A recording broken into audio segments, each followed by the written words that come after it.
Here, so everybody rolled out on us. Okay, so welcome, welcome, welcome. What we got going on today, Erica Bates? We are going to talk today about sports and the intersection of sports and business because, well, that's what we like to talk about today. So, we have lots of information to share and lots of perspectives that we want to cover. So, Erica, what you got to say about that today?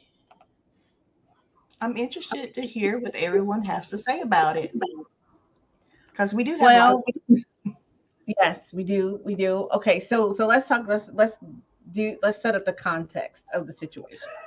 So we have plenty of sports the world, plenty of people who are involved in sports at different levels. You have,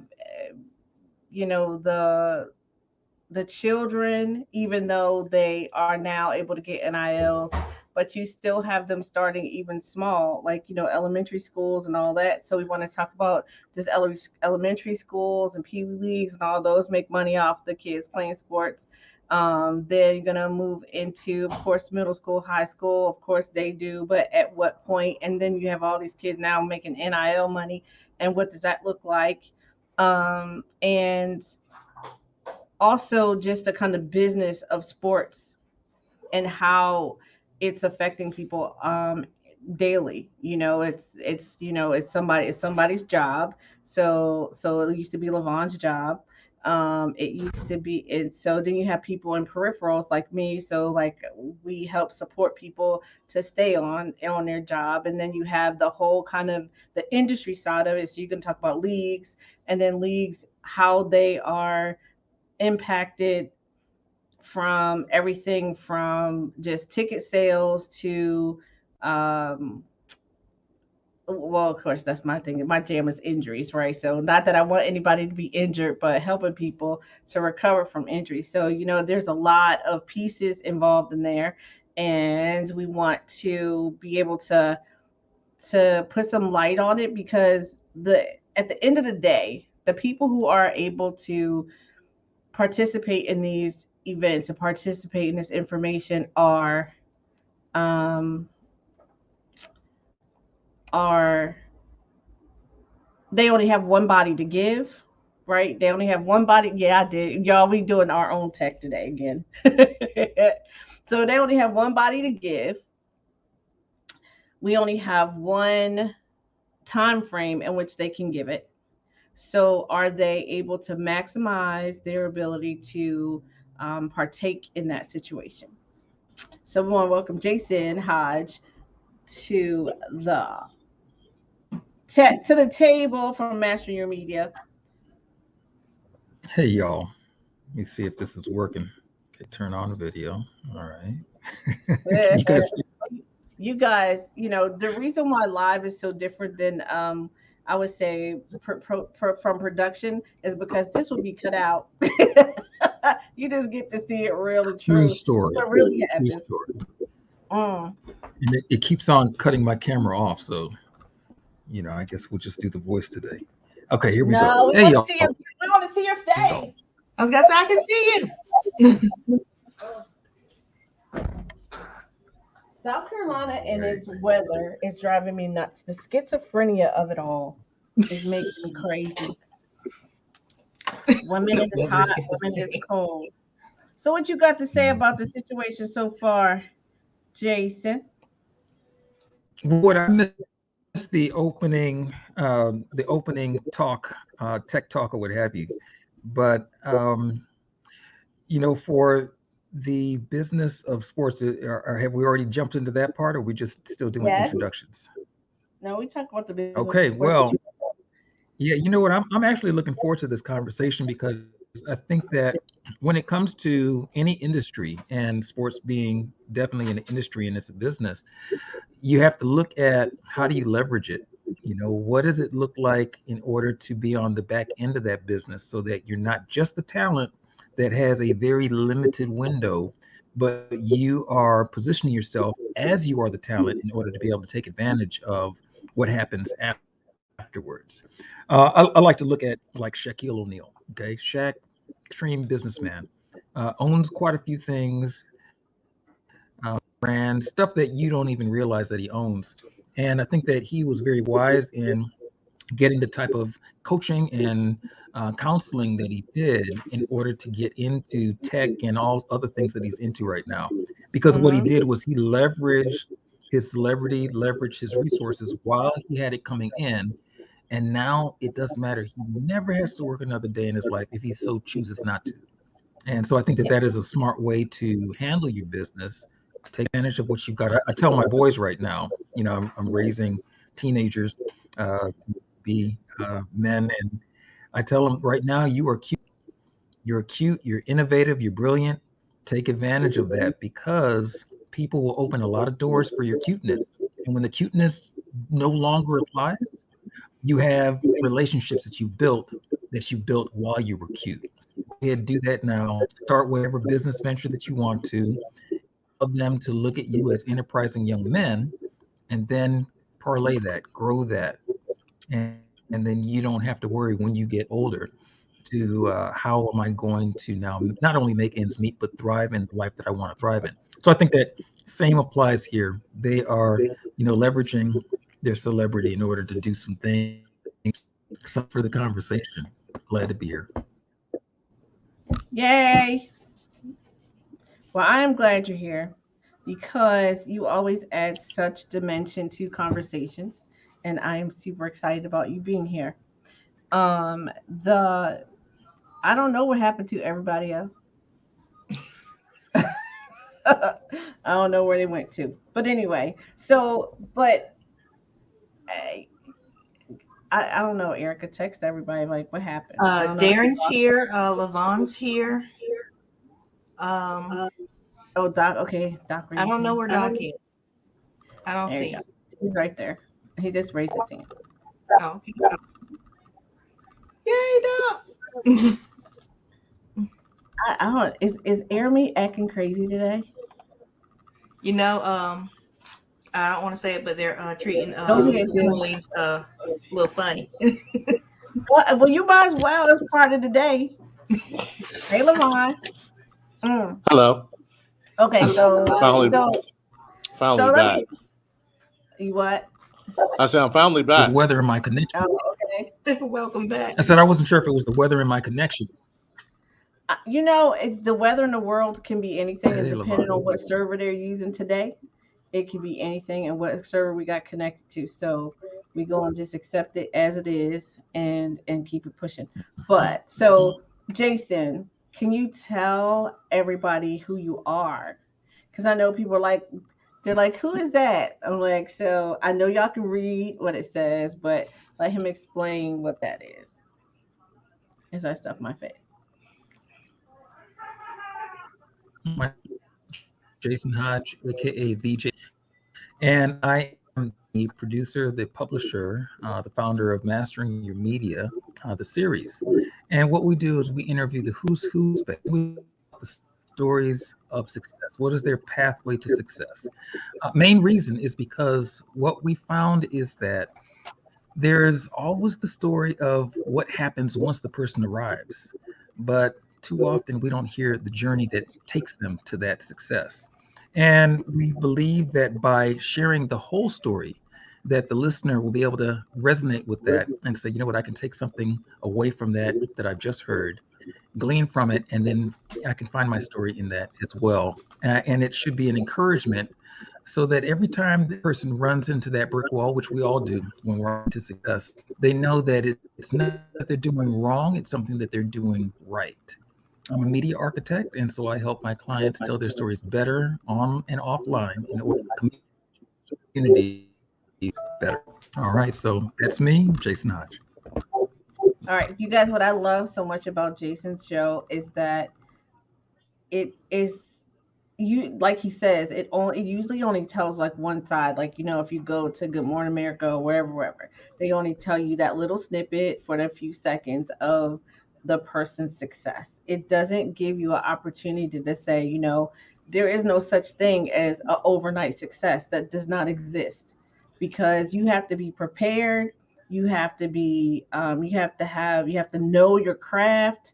You have to be able to utilize the information that you've gleaned and learned over the years to know how to move forward and how to be present in the moment so that you are effective at what you do. And at the point of it, Jason? Absolutely. Awesome. All right, Erica, what you got to say about that? Point of it, every they say, "Oh, I'm not good around." I have a saying: that you are get nervous. Anytime that you're writing, it is impossible to get nervous. Know that you have between your ears, the you have can benefit your marketplace, place of service. All clubs, what Okay, ends up Jason. happening is that you serve, and all of the if it's that you say that, like, You know, I really want to cry right now because I know that what you said was probably awesome, but we couldn't hear it. We couldn't hear it. It was breaking up so bad. I'm just like, you know what? That was probably some platinum that you just laid down right there, and we did not hear it. I hate when that happens. I hate the internet. well, Well, maybe Jason, if you turn your camera off and then talk, maybe say that. Okay. Try that. okay. Can you guys hear me now? I can hear you. Yes. Okay, yeah, we'll try that out. Okay, we'll try that out. Yeah, because it. Okay, so just for you guys that's out there watching, this is why you have a producer, right? It's because we understand like these little nuances. So hopefully, if Jason can repeat what he just said, we'll have an opportunity to. All right, can you hear me now? Yes, we're gonna have an opportunity to get that information that he tried to just lay on us. It is All right. it's insane the internet sometimes, and we try. This is Erica loves live. Elle does not love live. Mm-hmm. So we are going to let Jason restate himself because we want to get those nuggets.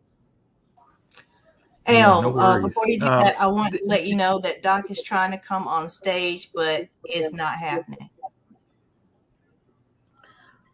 Okay, let me see what I got over here. Okay, go ahead, Doc. Doc. Go ahead, Jason, please. No worries. Yeah. So what I was saying is that mastering your media, it's an outgrowth of when I started in media. I started at Time Warner, and I loved production, every aspect of it. One of the things that I found that was missing was being able to hear the full story. And with mastering media, the whole aim is to tell the full story because we believe that when you know the full story, then when you're hitting your own brick walls, you will know that it's normal. And just like the stories of success that you heard through our program, you know that each one of those success stories, the only thing that they had in common was a resilience. And are you hearing me? Let me know if you're hearing me. Yes, we're hearing you. Great, good deal. Yeah, the only thing that they have as a common thread is that none of them gave up. They always took the next step, regardless of the brick wall that they hit. So the whole journey of the show is to put those stories, to platform those stories so that each person listening can hear their story in one of our guests' stories and say, you know what? Okay, so it is normal to run into brick walls.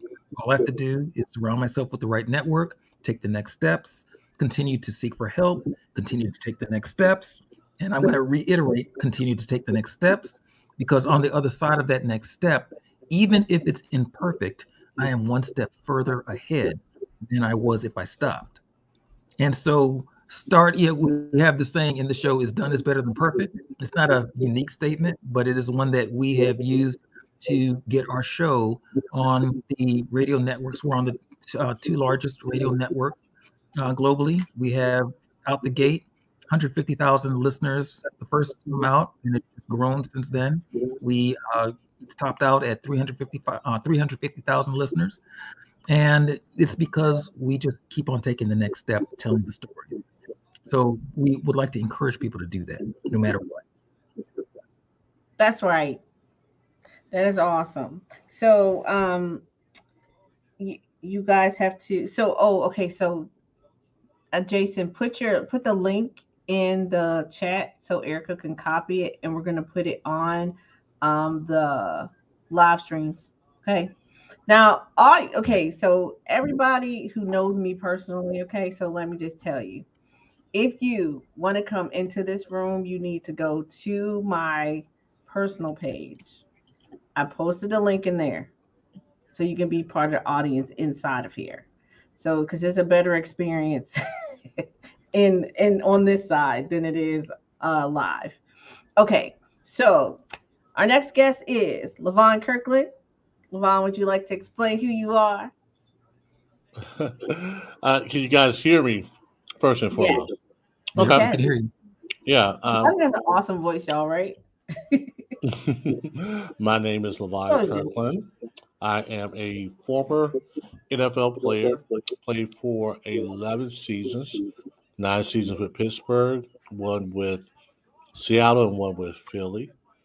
I am now a candidate for uh, my master's degree in psychology. And I also am the vice president of development for the South Carolina Football Hall of Fame. And basically, one of my missions for being a former football player is to create an environment of success through what I call the E3 system, and that's educate, empower, and encourage. I've seen many athletes, especially younger guys, who are not doing exactly the right thing, and I have a heart for them because back in the day we had to really survive. There was not a lot of mentors. There was not a lot of programs to really help the professional athlete or especially the college athlete. When I was at Clemson, probably 85% of our football players didn't either graduate or go to the NFL, which was pretty sad. And then after I finished my 11-year career, you see guys get in trouble. It's all about you're thinking like, man, how can we help these guys not go through this?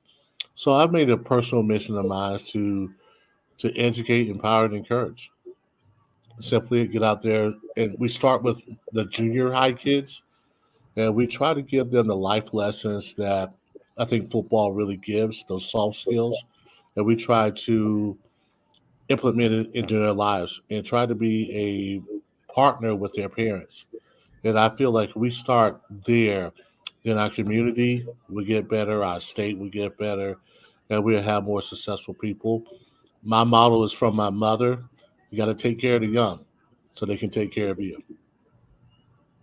Well, that's awesome. Thank you so much for sharing that.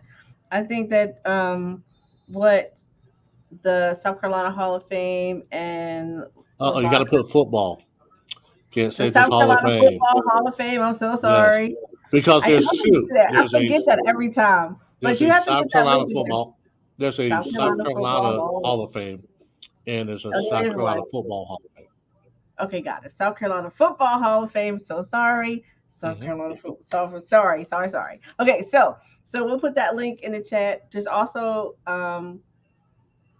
I think for this conversation, we were talking about when we kind of opened up the show, we were talking about how the children are the place where all this starts, and then how all the interaction and all the different things happen around them for the creation of the I guess the program, right? The program so that they can play, but also so that they eventually um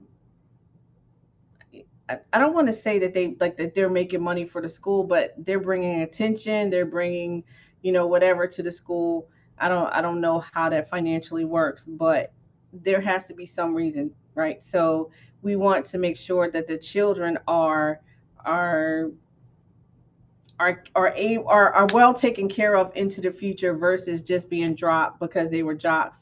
Like when we talked to Tremaine Bowman, he was saying how he really was so excited about getting the accolades from playing, that he was willing to do things that were not necessarily in his physical best interest, and he never made it to the NFL because of an injury. So those types of things we want to make sure that these children are aware of, and that they need to do more than just be prepared to play sports. So soft skills are awesome. All right, Doc. So excited to have you on my stage. Talk about it. Who are you and why are you here? Thanks so much for having me. My name is Doc Williams from Brand Factory Inc., and I am a solution architect. So what that means is throughout the years, I help a lot of different athletes from college all the way into the professional ranks, how to build their career after they're done playing. So how they build their brand and how to actually get into advancing technology investment, or if they're looking to build their app or build their digital empire. So I started as a physical therapist assistant for college athletes for post-op. So one's dealing with different slap tears, basically rotator cuff injuries, hip injuries, all those kind of things. From there, then I built a gym, and then I started working for ESPN as a sideline reporter. From there, I ghost wrote for a number of athletes and started being a CTO and a CIO at startups. And then afterwards, now I consult and work with athletes on building their brands. We have a new documentary coming out because we were just at Summer League, NBA Summer League over the summer, called Beyond the Court, where we document ones that went through a program that I went through, which is called Sports Business Classroom, where it helps athletes really make that transition from being on the court to off the court after, if they want to go into media or if they want to branch out and build their own brand. So happy to be here. That is awesome, Doc. I didn't know you were doing all that. We're like, yay! That's amazing, because you don't get to hear about all those kind of things, that we didn't even know that was a possibility. I never heard about it from football or even soccer or any of the. Oh, definitely not hockey. Yeah, So, we work with all different types of sports. Mainly, just it runs the gamut, but mainly WNBA, NBA, and then also international basketball, some soccer players, and then we do also Olympic weightlifting as well. okay, cool. All right, Erica, you being quiet over there. What you got to say? I think all those things are amazing. I think that since you work with kids, not just Doc, but Jason and Levon, it's nice that you have, well, I think that you would still have someone who's looking out for you as you get older. So you don't just fall out just because you finish a program. Because I hate that. That feels like you're just being used. But it's nice to know that there's something else that will come after. If you get what I'm saying. Absolutely. All right. So, Doc, tell us about the documentary and what you got going on with that. So the documentary is Beyond the Court. I'll drop a link. The trailer just dropped last month, but basically it's following ones that are just getting out of the NBA or want to break into the industry. Perhaps they were, D3, or maybe they were a high school athlete that maybe didn't go to college or to the pros, but they want to be connected still with the sport. And it's just highlighting that there are a lot of programs or different initiatives that will help different ones that could want to maybe pivot or still be part of the sport, but they haven't thought of different ways that they can contribute. So it really breaks down the program of Sports Business Classroom. They have a curriculum where it's either teaching you how to be a scout, go into media, or what you would need to do to learn the cap in the NBA, because that's really important, especially for, either trading or getting different players. So highlighting that, how that's possible. And then also too, all of these side hustles that people that want to be in the industry, they're not in the NBA or with a team yet, what they do during the summer and all of these side jobs and just to stay connected or to build their brand. So yeah, that's what the documentary is about. And we're following 5 students specifically some came from the Army and then they wanted to go in the NBA. One was a former player, and he had a really interesting story, a tragic life, but had a lot of perseverance, and now he's transitioning. Now that he's around 32, he wants to switch from being an athlete to being in the front office. So it's documenting the different ones. Oh, one last one. It was a mom of a former student that passed away. He was a coach. He died in a car accident, and she goes every year or so. It was documenting why she still goes to the program and everything like that. Wow. So, okay, so Levon, you retired what, 92, right? No, Like, I when- started in '92. I'm sorry, you started. Yeah, I'm sorry. I Started retired in 2003. I meant to say started in 92. That's okay. So, Yeah. I don't know why I said retired, but I was thinking, like, wouldn't that have been useful for you back then? Oh, The absolutely. program. Oh, absolutely. Like I said before, when I got to Clemson, it was really from '88 to '91. It was basically that you were a football player and you can graduate on your own time. We're trying to win championships. We're Mm. not. We want you to graduate, and we'll say that in public. But hey, really, we want you here for football practice, and we want you to stay eligible. And if you do that, that's cool. Now, if you graduate, that's cool too. But hey, that's not why we're here. Our job is to coach champions. So it was kind of like survival mode. We didn't really have a lot of programs to really enrich a lot of talented players. Guys were just really grasping for the NFL. And I was just one of those guys who were fortunate enough to make it to the NFL. But it was either NFL or kind of bust, back then. That was kind of the thinking. Most guys, they dream like I dream about going to the NFL. I was just very fortunate that I was able to go in the NFL. And it was really good, but still, yeah. It was the NFLPA was coming along, but not quite there. And so the mindset back then was just you're just trying to make as much money as you possibly can, not thinking that the average career is only 3 to 4 years, and that when you retire, I was like 33 when I retired, and you realize that man, life can be long, and you're not just gonna go play golf for the rest of your life. So you got to figure out what you're going to do. So yeah, those kind of programs would have been great, but we didn't live in that time. But fortunately, we got guys like myself, a lot of guys who are in the sport that really see the need for it. And now you got social media, you got the information age, and you can pour into guys.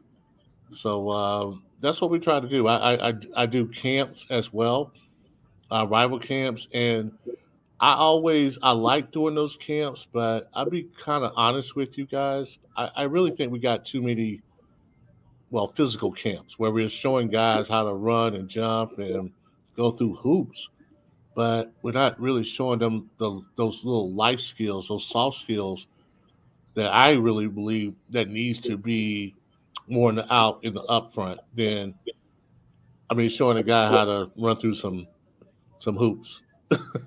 I think that most guys, and as the stats show, that they won't be going to the NFL, but there are a lot of other things they can do.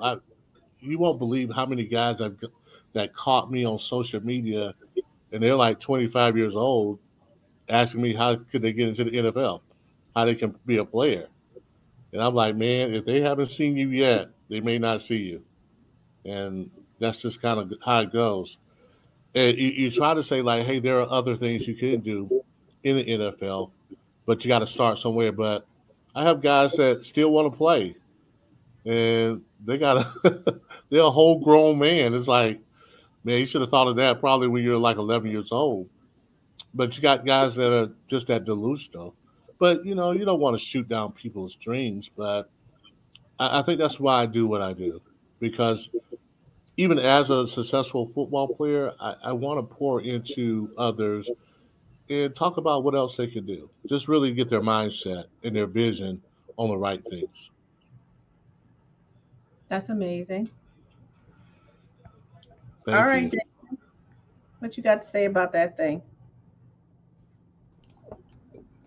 Let me know if y'all can hear me. Yes, we You know, can. I love what I'm hearing from both gentlemen up here.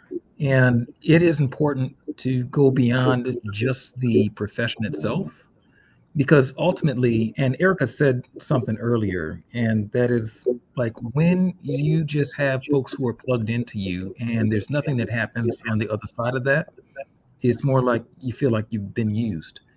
And I think that with the gentlemen up here who are talking about what they do to take people beyond the sport, beyond their service to that industry, if you will, and show them how they leverage that, you know, from the mindset piece that Levon was just talking about, and then from the branding and that business aspect that Doc was talking about earlier. It's important that we do set the athletes up to have a future that goes beyond just what they can physically do. And so when you talk about, you know, he's going for his psychology degree, so that means that he is really tapping into the minds. And if you've got the right mindset, then you can actually make plans and structure yourself for success. If you don't have the right mindset and you've just been given a set of things to do, you know, square peg, square hole, you know, go run this play. And at the end of running the play, you know, tearing up your ACL, all of that, messing up your rotator cuffs, and then you've got nothing left. If you have not built something for yourself in that process, then you're done. Yeah.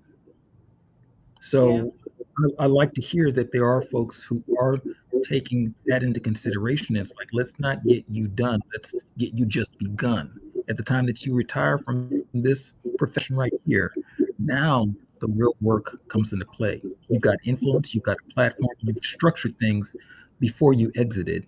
And now you can really springboard off of that. You can speak to organizations, you can inspire people, and you can get paid way more than you were getting when you were on the field if you positioned yourself properly. Very important. Absolutely. Absolutely.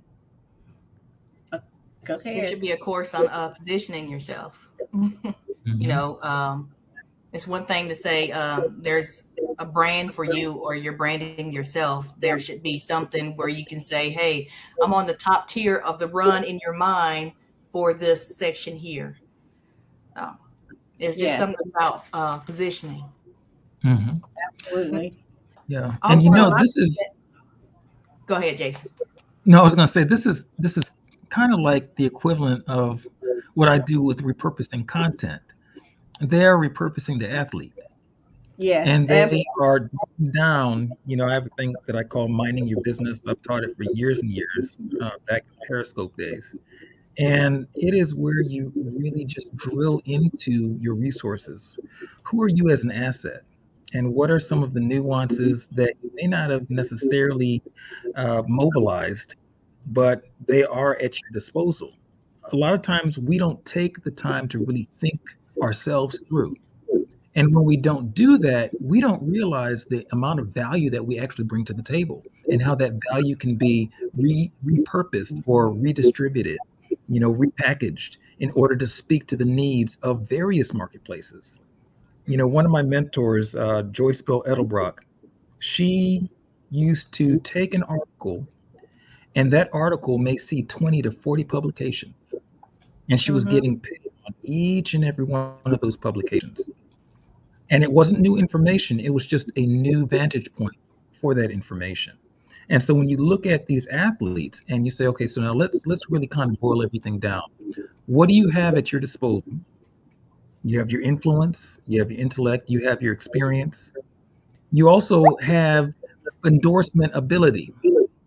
Here it is, you can now endorse products and all that. So that's another revenue stream. So let's start to harvest from you all of the revenue streams that you have at your disposal so that you've got these deals coming through. And then let's parlay that into speaking engagements to where you are teaching organizations on how to pivot themselves, because you're pivoting all the time when you're on the field. And so that Mm-hmm. means that if you can translate that pivot that is physical to a pivot that is intellectual, you can take that and apply that to intellectual property. And you could talk about you're using this in one arena, but do you know that this has 10 other uses for it? All you have to do is just repackage it so that it can be palatable for this other marketplace. So I think that what these gentlemen are doing in order to expand that mindset is critical. And that way we don't become a society that just uses our athletes, but we help them to leverage themselves. It's kind of like when I see people coming from the military, don't have our military having served all that time, and then when they get back wounded and all of that, you throw them away. No, Yes. this is the time when you say, thank you for your service. Now let's see how you can thrive because of your service. Right. Absolutely. If And like how I get into this whole conversation is literally because I help players to not be thrown away just because they have an injury. So many times you have players that are, we talk about rotator cuffs and ACLs and all that kind of stuff. Those injuries can be, one, tough to recover from, but two, it can be, depending on the severity of that injury, it can be career ending. A lot of the injuries that we have now aren't so much, but one step and you are no longer elite, right? That's just kind of how it goes. So if you have a quarterback who can't hit the numbers anymore because his accuracy is off, because he got scar tissue that's making his arm not as strong or as functional, then what are you going to do? When you go to physical therapy only gets you to a certain place. Then if you can't get past that, what is the deal? So that's where I come in. It took me forever to figure out how to get it there, but we were able to. um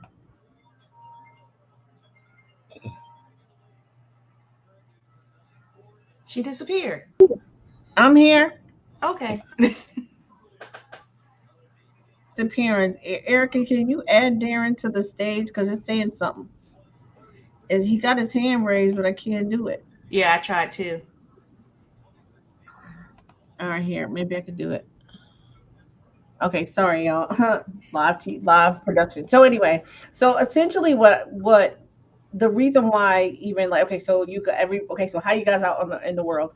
The whole point of kind of how all these pieces come together has been for um the viewpoint that we want to give the world, that there are people who are out there for your entertainment, that aren't necessarily being able to move forward and do things that they want because of misinformation, let's say no direction, limited direction, um, and the world of it is opening up. Like, so Doc has a program, Levon's doing things, Jason is like where that kind of cross between business and um, sports can find a way, right, to make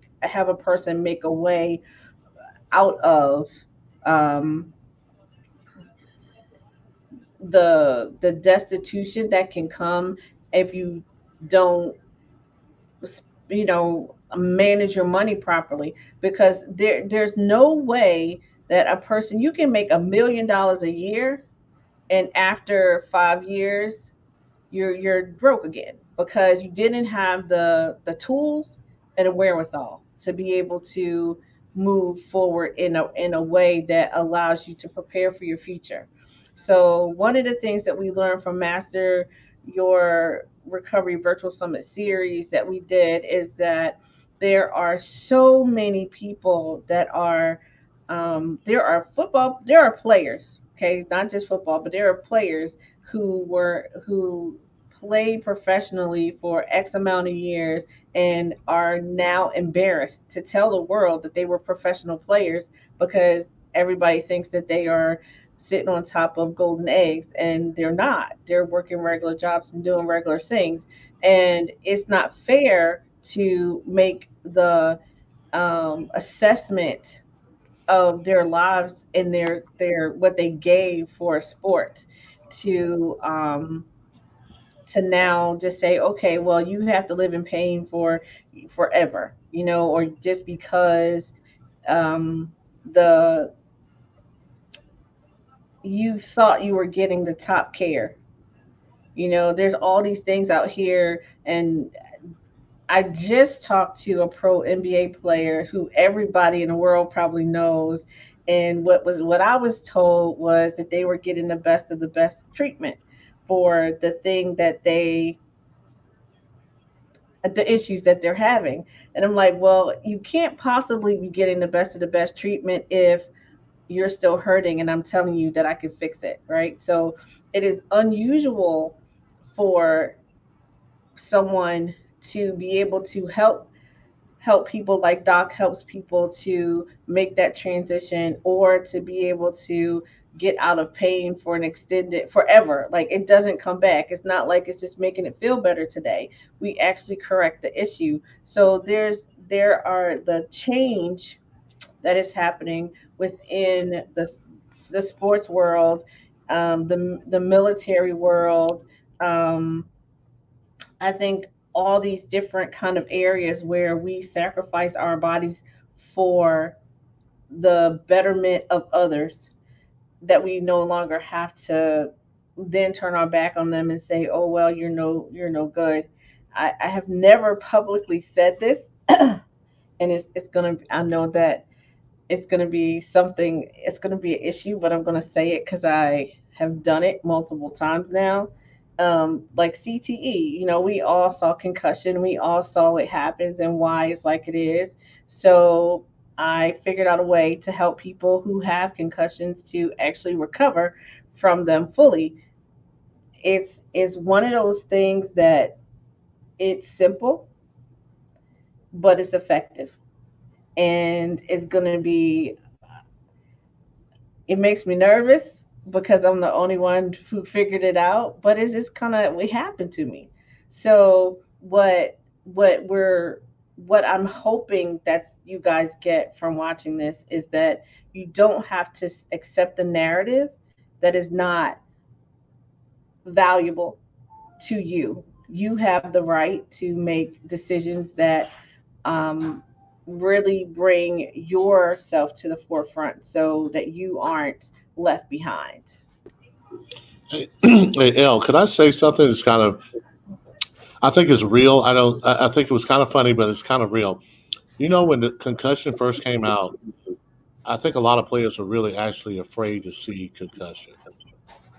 It Mm. took me a while to watch concussion because I was almost scared of the reality of it and what the possibilities of a person who played my sport, who loved my sport for a long time. And I guarantee you, I wasn't the only guy who was afraid of CTE and what it could possibly do to you. So I think what you're doing is amazing. But there are a lot of guys out there that, I mean, at one point in time, I was afraid to watch it. I didn't. I was just scared to watch it, even though I wasn't diagnosed for a lot of concussions. You just never know because there's so many. I mean, what you're doing as a NFL player or football player is basically you're getting into these little small car crashes, little fender benders, and there's no telling how many fender benders you've been in, and so you're nervous about it. You really are. Mhm. So I'm glad that you addressed that. Thanks. All right, Doc, I see you shaking your head. What you got to say? No, I'm just listening to the conversation. It's really good. I think what I appreciate about this conversation is a lot of times people are afraid to have conversations or to mention things like this, and so I think the level of vulnerability or just talking about real aspects can really help a lot of people. So just enjoying this, and I think it really does bring a lot of clarity or can help a lot of people potentially hearing this conversation. I want to Thanks. say something about that too. Kudos to all of you who are doing something about this. You saw a need, you raised your hand and said, hey, I can help. I'm so happy to hear that all of you are helping instead of complaining about how come nobody else is helping? How come nobody else is taking care of me? I can't stand that. But I love that you guys are helping others when you saw that other people needed help. So if you don't hear from anybody else, know that it is appreciated. And I will say thank you. Thank you, Erica Bates. Don't be trying to make people cry. You know what? I have a question. Uh-huh. Okay, so with everything that we all do on a regular basis, has it ever felt like you're not doing enough? Every day. Yeah. Because I know I go through that personally where I feel like, oh my gosh, am I doing anything here? And it's not until things slow down, day is over, that I can look back and see, well, these are the things that have been done, even though it still doesn't feel like enough has been done. But to look back at it, it ends up being a lot of stuff that is being done, impactful things. But I just wanted to see if that is something that is unique, or if we all experience that, because I experience it all the time.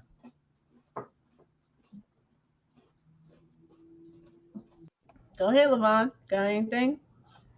Yeah, I would say that. I mean, because I get a lot of people saying, "What about the young athletes? What kind of programs you putting out there?" And then when you're putting the programs, and especially one of the podcasts that I do, we talk about different programs that are around South Carolina. We're not trying to take over.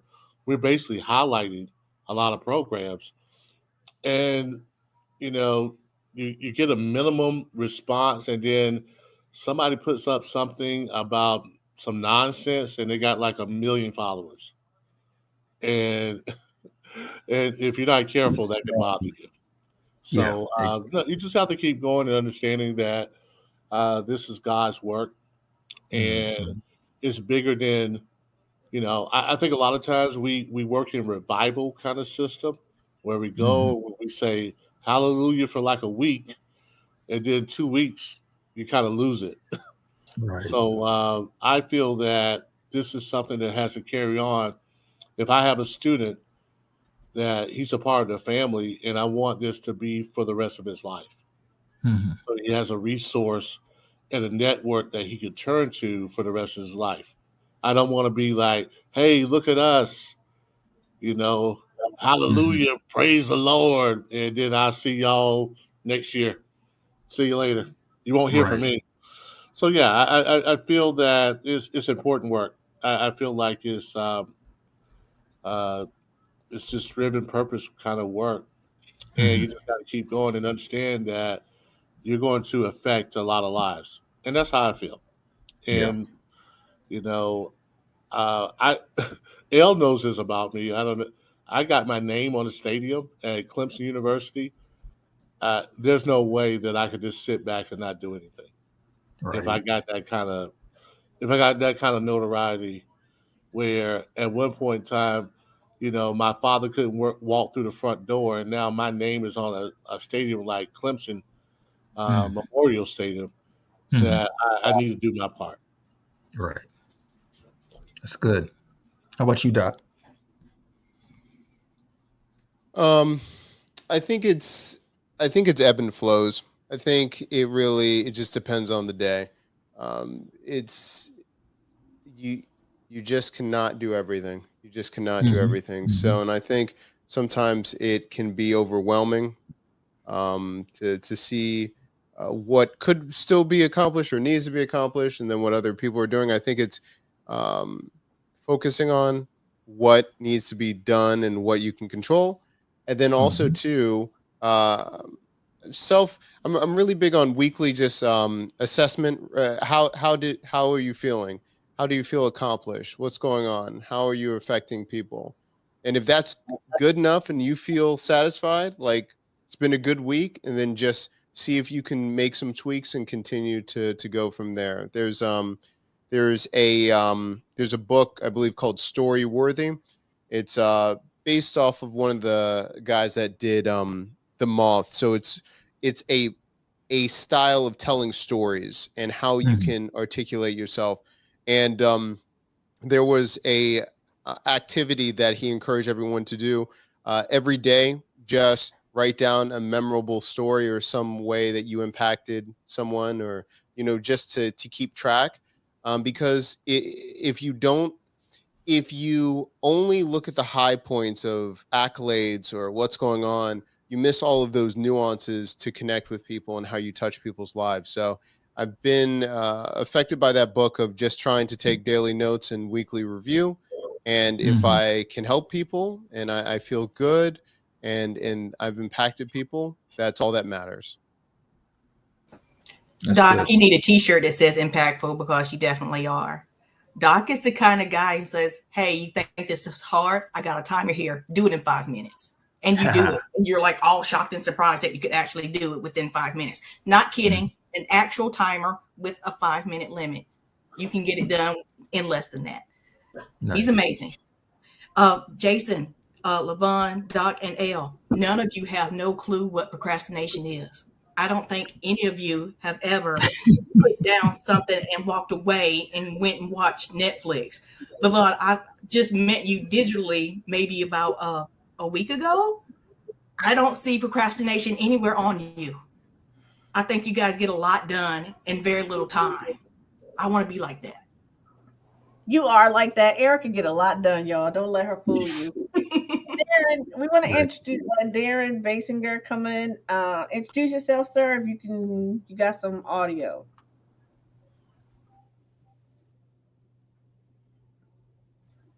Hey, Darren. We get a little bit of green, then it goes away. Sorry, everyone. I hate to do this. I got to run, but it was wonderful to meet all of you. I look forward to connecting with all of you at a later time. And thank you so much for having me, Ellen and Erica. So thank you. Look forward to seeing you guys again. Great meeting you, Doc. Thank you, Doc. Glad to have you here, Doc. Well, I got to do the same thing. I got another podcast and I got a host. So, No but it was problem. great. Thank you guys so much for allowing me to be here. I look forward to the next time. All right, All right. thank you. Yeah. Bye. Bye. Bye. So how do I leave here? Hold on. Move you from the stage. There we go. There we go. All right. All right, let's see what we got. All right, Erica. There we go. All right. So I hope Darren can get some sound on. That's pretty crazy. Okay, so let's see if they still here. Let's see if we still have. Now, I really do think that is amazing that you guys, you see something that needs to be done and you didn't ask for somebody else to do it. I really like that you guys took initiative and started to help people. I think when you first see an issue, the first thing you try to do is find out who's working on the problem. Like that's what I did. I was looking around for a few years. I really was trying to find someone that could fill the space that I feel now. Like I really, really was. I did not want to be. I didn't want to be this person. I didn't want to. In my entire life, I've always been the odd person. So now to have to stand in this space again in a much bigger, more important way was not what I wanted to do. I really wanted to have someone else be the person that was going to help people recover fully from, get their correction after injury. And so I didn't want to be this person. And there are several people who love the spotlight and want to do. It was not me. I love helping other people like achieve their goals. So it's never something I'm never like, oh, let me be up front. No, that is not me. You know what though, Ellen? Your life prior to what you do now trained you for this. Because the thing is that when you are attention seeking, it gets it's different. When you are service oriented, then you are responsible for the attention that you're just going to naturally get because you don't let it go to your head. You still stay on task, and that's important. So your being the quote unquote odd one all of your life kind of fashioned you to be able to be in the limelight without letting it take you off course. So that's a great thing. Well, thanks. I ain't thought about it like that, but I never. I just think that. I mean, I love to see people who love to be on stage. It's just not my Mhm. jam. Right. Not my jam. So okay, so let's Absolutely. talk about some money, y'all. Let's talk about money. Let's talk about 2021, 2021 season, right? So let's talk about NFL season and how much money they spent just to help people who were injured, right? So we got the situation. What is it? You have okay, so what I'm doing is soft tissue injuries. There's nothing Mhm. out there that allows you to recover from soft tissue injuries. I didn't know that. We all everybody knows about my new nemesis is the Rice method. Mhm, mhm. You got me talking about the Rice method. See, You know, see, yeah, it exactly. comes up in conversations when we're talking about life and all of that. And um, this morning I was in one of the clubs that I co-moderate, the Health Wealth Club, and we were talking about just that spiritual health and what happens when you try to get over something really quick, but you have not actually done the work to deal with Mm, it. So then you hmm cover over the layers and all of that. I said, you know what? This is so much like how Elle was talking about the Rice method, how Yeah. you restrict, that flow of blood to that area, that life force. And what ends up happening is that the body does what it normally does, which is try to heal, but it heals over the thing instead of healing from the inside out to move the stuff out and deal with it. I said, well, life is like that as well. When you try to get over an emotional situation and you don't actually explore that emotion to clean it out, to put it into the proper perspective, you heal over, but you heal over a wound. And now when things happen that look similar, you're triggered and then you destabilize. Things Yeah. happen in a lot of different directions. And it's all festery under there. On the Absolutely. top it looks good. You can feel the pain from it, but it's all gnarly and good, Hmm. grossed out in there, and it will affect you.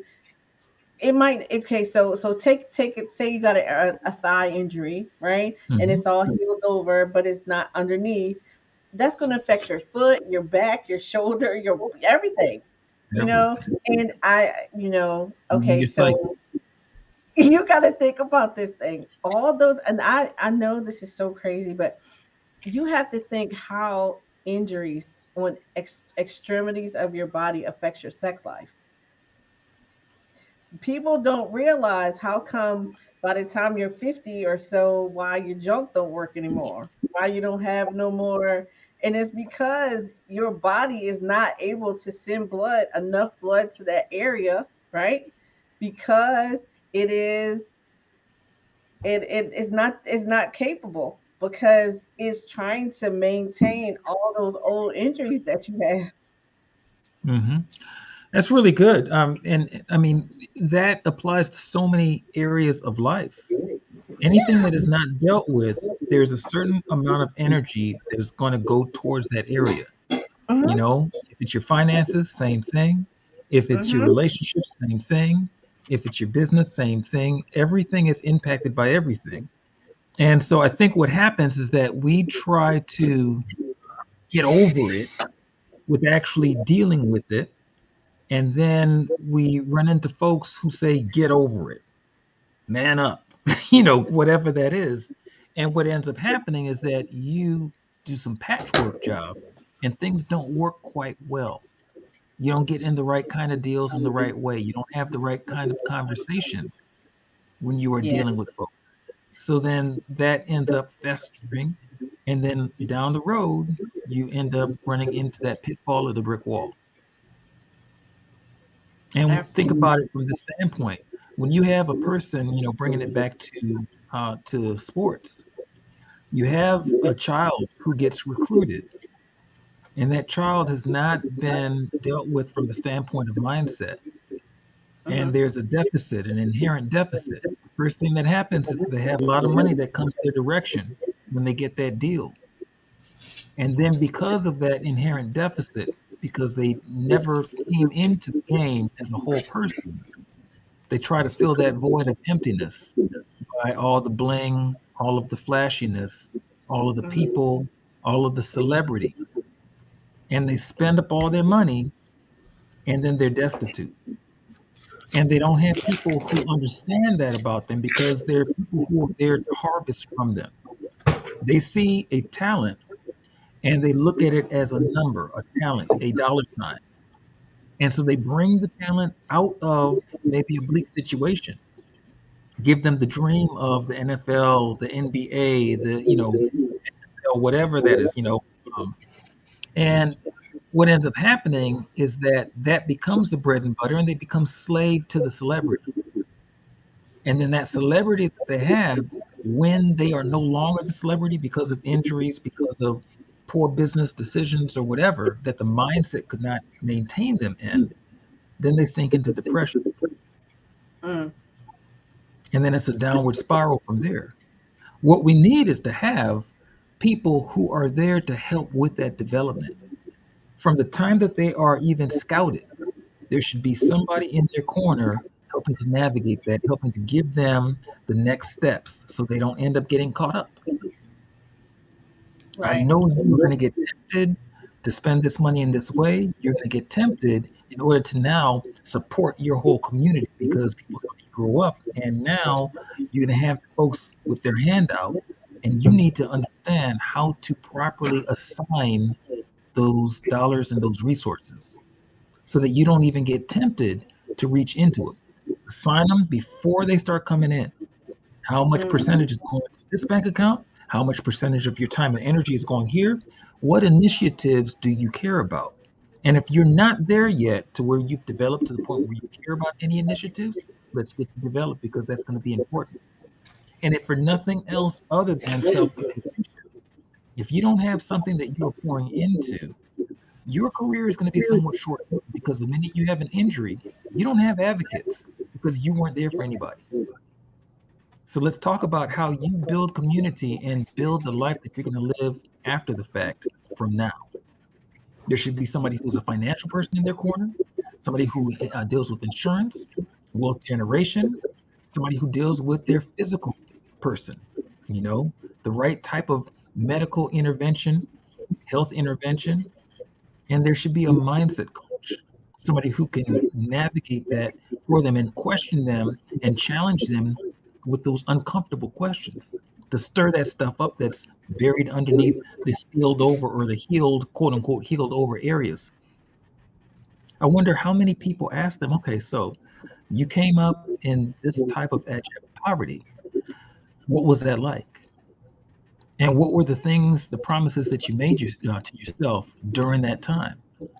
Okay, so you grew up and there were rats who were running through your home, and you could see that. What did you say to yourself? I've heard those stories. And Mhm. so now that you have made it, you kind of went to the other spectrum and you were overspending.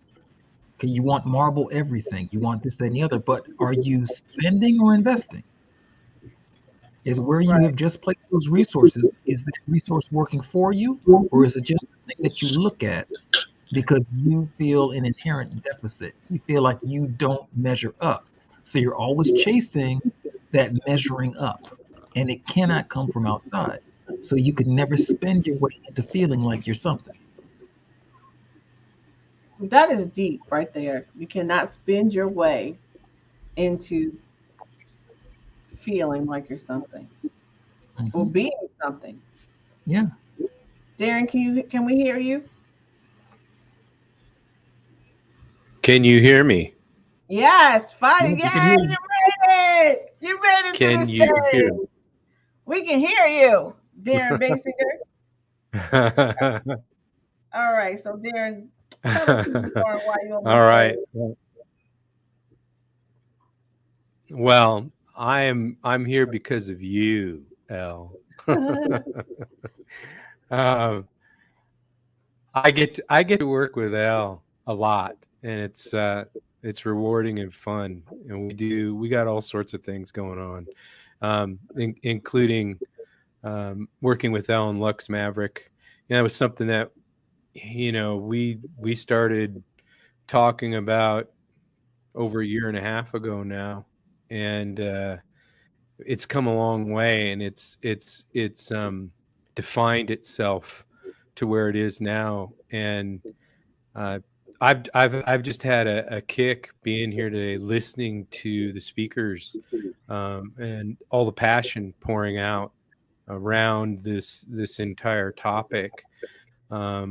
Because in terms of who I am, Darren Basinger, I'm the CEO of Velocity Brand Method. I really don't want to talk about myself a whole lot because that's not the point of me being here today. So if you want to know more, I think I've put some stuff in my profile. I can drop a link to my website. But getting back to Elle and I starting on this journey, there's just everybody speaking today has a piece of the pie.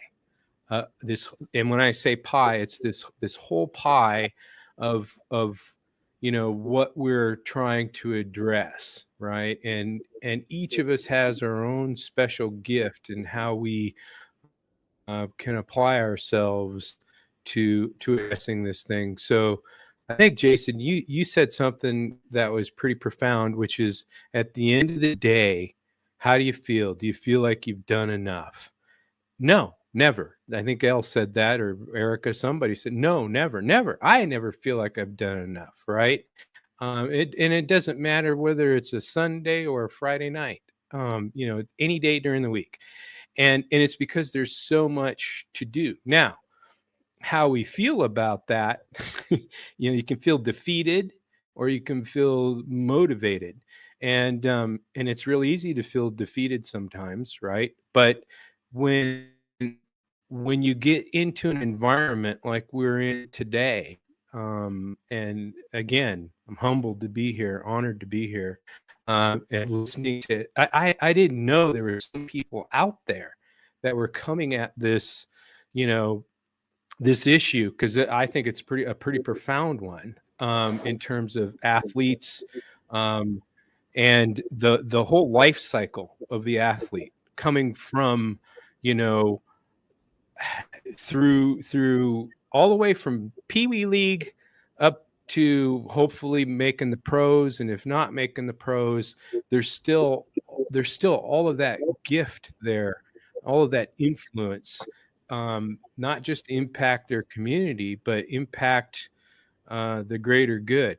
Because that's what got Elle and I working together. It was like, Elle, we have all these influencers that can do so many positive things, and not just in the community, but in the world, with all of this money that they're making during the course of their career. So it's not just about the guidance, like what you're talking about, Jason, because that's critically important, right?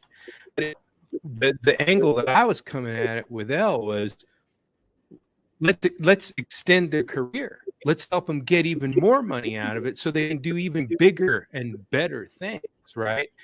I feel like listening to everybody today, what everybody's sharing. I wish Doc was still here. I wish Levon was still here, because it's all about, it's almost like there needs to be an academy, an institution, right? To help all of these athletes, male, female, because they're not taught this stuff in college. It's gotten better, but it's always been, even my experience in sports. I played every sport, and concussions, suffered so I understand the pain, the knees, all of that stuff, right? But there's nothing that prepares an athlete for life after after the stadium, after the lights are out, right? And they've got to be healthy. They've got to be sound in their mind. They have to have the financial information and people in court that are going to help them do the right things. And I hate to say it, but we're going against the media, right? Because the media is all about glitz and glamour. Jason, I believe, talked about how, it's somehow we have to influence them, that it's the cars, the watches, the fancy houses, the marble this, marble that.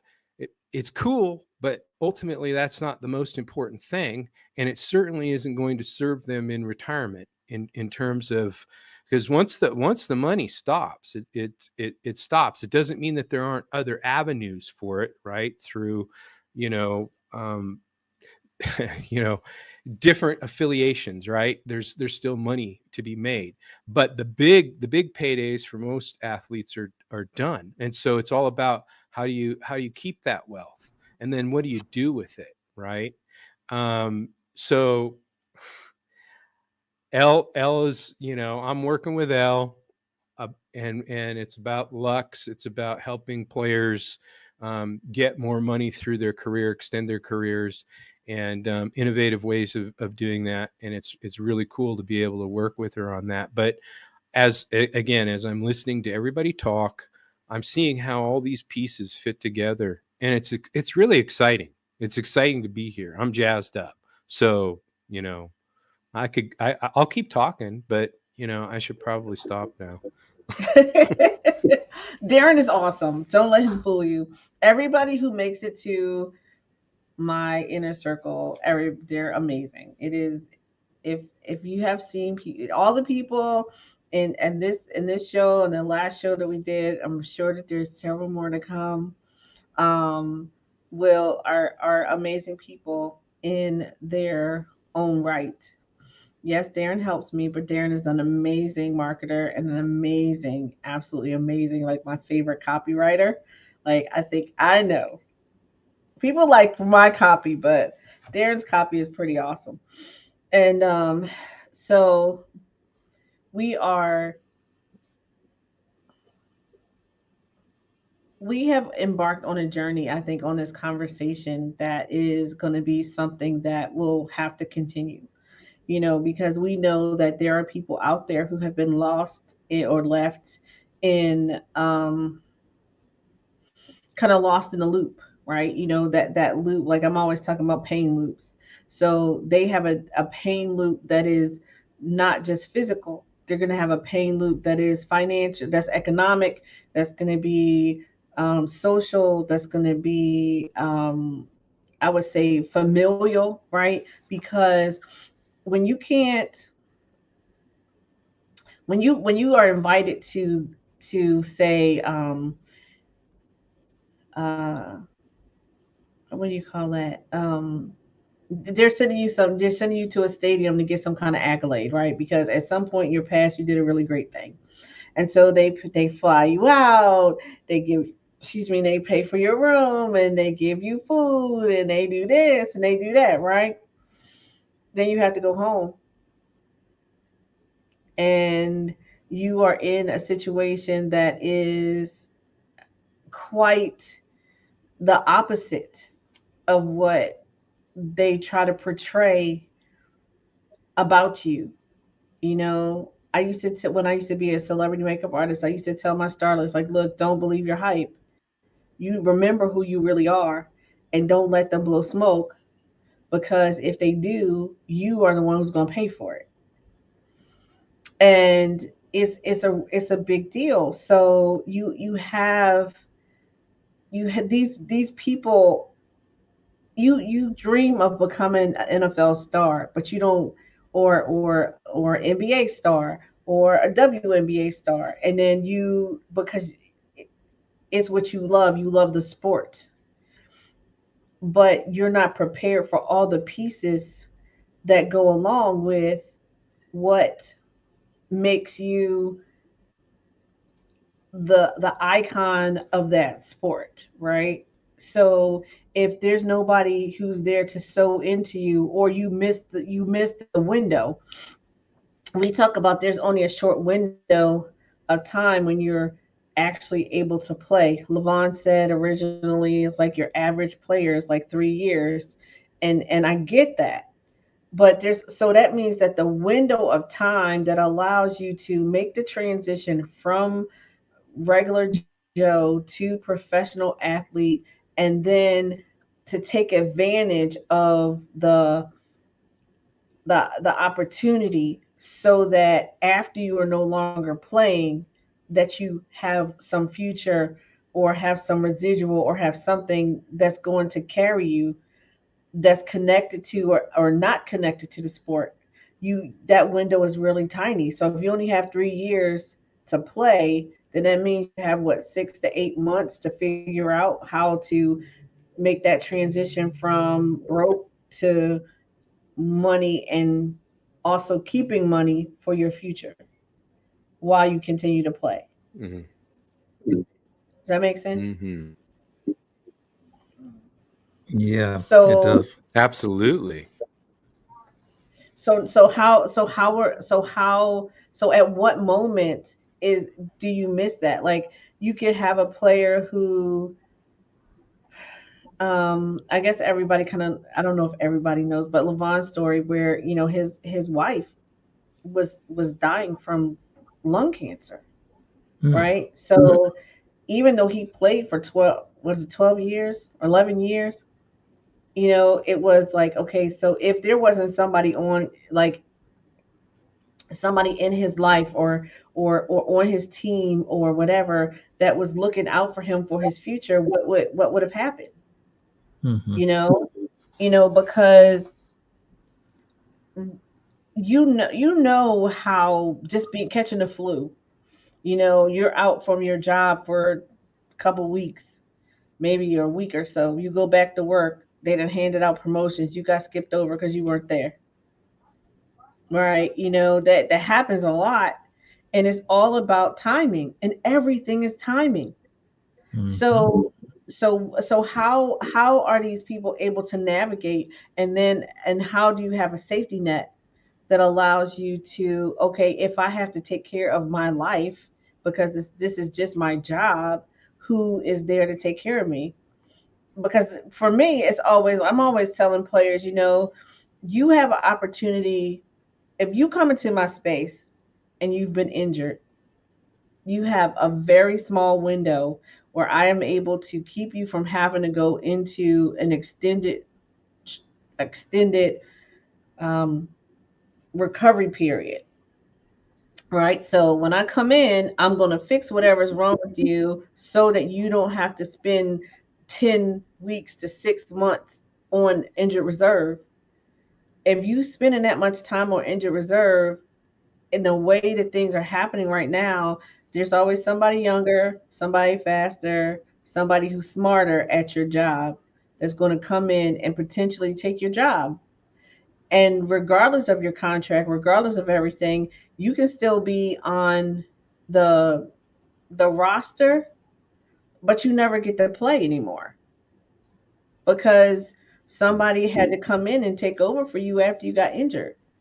So why take that chance? And that's what Darren was talking about. And that's kind of part of it too, right? So for us, there's three major kind of concepts that we focus on. So you have performance enhancement, that's not pills or injections, right? So, and the way that we focus on that is, if you have, when you were younger, you you hurt your knee, and ever since then, they iced you down, because that's the thing, right? So now you can't jump as high without pain, or you can't run as fast, or you have to take ibuprofen, or you got to wrap it up, or do whatever.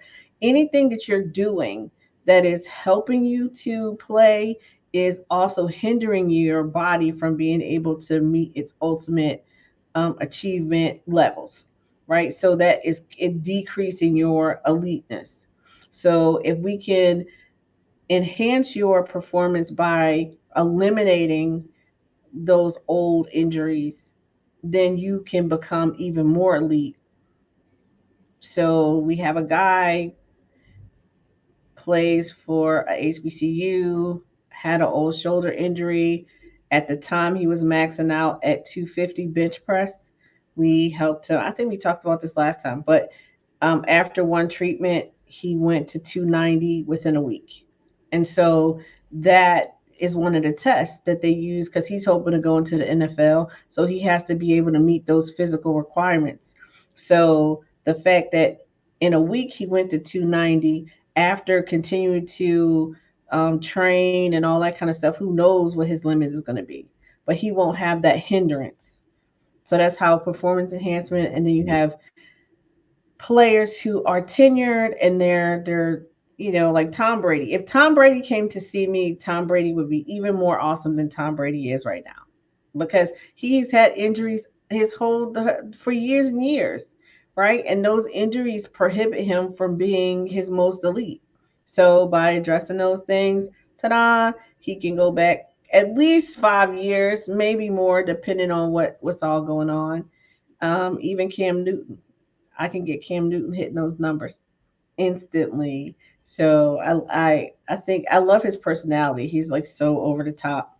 And then you have retired players who are spending most of their time in recliners because they are so stove up from being injured over time. Levon and Emerson was here. I don't know. I don't know. They, just signal. We were all having technical issues. But you have a situation where they aren't stove up as some of the other players that I've worked on, but if you've broken your hand and your wrist and your knees are shot and your shoulders are, all those things kind of are cumulative. So over time, it's going to affect you more and more. So you end up just really stove up. And even Shaq, poor Shaq. Shaq is always out there doing stuff, but I can tell by how he walks that he is in pain most of the time. And I'm like, dude, just come see me, let me fix it, so you can just go be silly and crazy as you are and as brilliant as you are at the same time. Like I don't, he's a juxtaposition to me, like because he is really silly. Because most of the stuff that I see him do on, I think I was looking on Instagram or something, and that thing is silly, but at the same time, he is also brilliant. In his business dealings. So, but those knees, that back, I'm pretty sure his feet, I can fix that. So, but these are the types of things that all of us, whether we play sports or not, need. It's just kind of I can't fix the whole world, not yet. Anyway, next year we open the school, we start training people, but right now I only can see so many people. So the mission of all of these different organizations, you guys make sure you go check the links. We'll add it to all the places where this is live. I think last time we were like way more crazy. I am actually starving. I know y'all saw me eating. I always get mad when people eat on live, but y'all, I'm sorry. It has been a day. It has been a day. It really, really has. And I treated somebody yesterday and I still haven't fully recovered. So if I didn't break my own rule about eating on camera, I would be asleep right now. That's what I'm talking about. You rather work than feed yourself. Well, yes, true, but it's just kind of the thing. So, but what I am so excited about, and I wish my energy was higher, but what I am super stoked about is all the pieces of things and how everything's changing. Things are changing. The Rice method, like Gary Reinl wrote that book. Every time I say I'm going to put it up here, and I never do, I will put it over here so it's always here because I'm always somewhere reading on it, right? But he wrote the book that exposed the Rice method as a fraud. It's a fake thing, and now we're trying to get it out there in multiple ways that people stop icing these babies. For me, it's the babies. You're a grown man, you playing sports and you want ice on you, that's your choice. But these little babies, like my little dude from church who tore his ACL, they iced him. I was like, let me fix this before it get bad. You know, whether you know it or not, you could actually walk around fully and freely on a torn ACL. Most people don't know that, but you can. And then you have the surgery. They stove you up for a little bit. Then you come back. I fix it, and you're good. You know, it doesn't have to be. It doesn't have to be as long and expanded. Like it takes people like a year or a year and a half. It took Julian Edelman 300 and some days. I used to know. I did know it by heart. I'm getting old, y'all. Sorry. But it took him over 300 days to get back to the field after he tore his ACL when he was with the Patriots. So I know for sure that we could cut that down to like a fraction of the time. Because if you don't get the scar tissue, don't get the icing and all those kind of things. And then Gary has this treatment that people can do.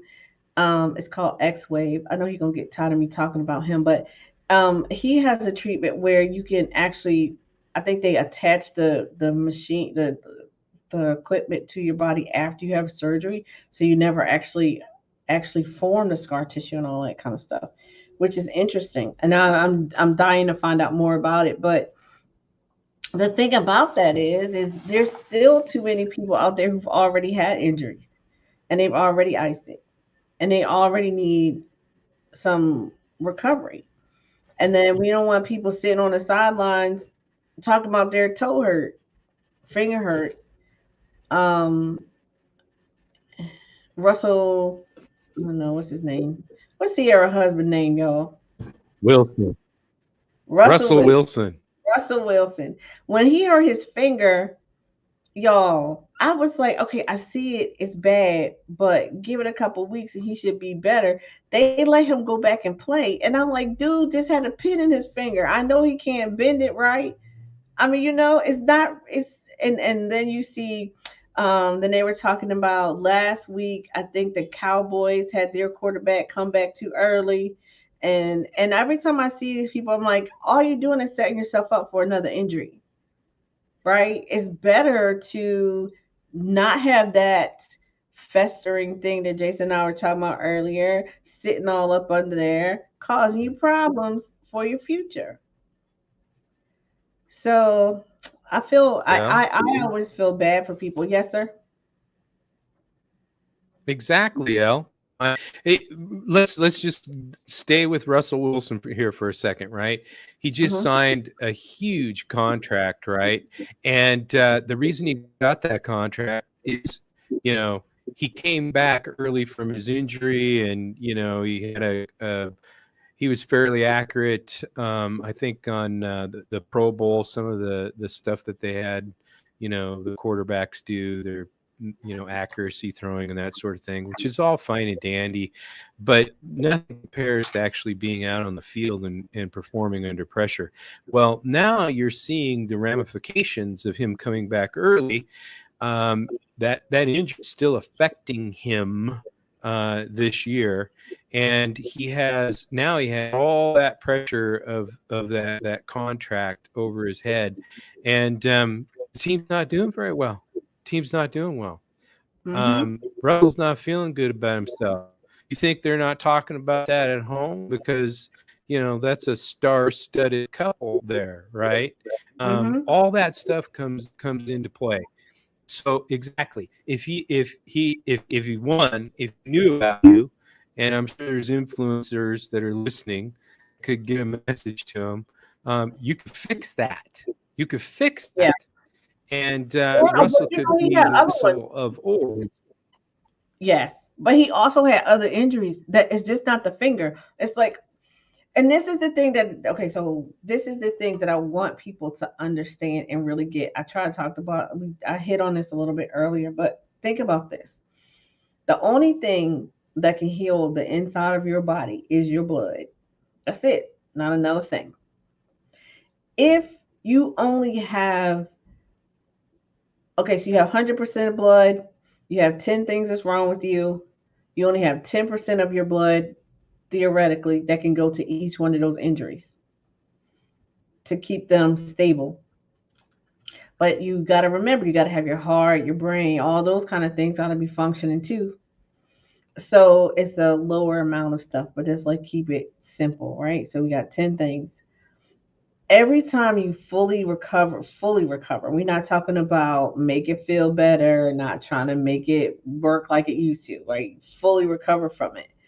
It gets rid of something, right? It gets rid of something. It gets rid of something. So now you're able to, now because you have more blood that's able to handle more, you have the same amount of blood that's able to handle, that it has to handle less of those injuries.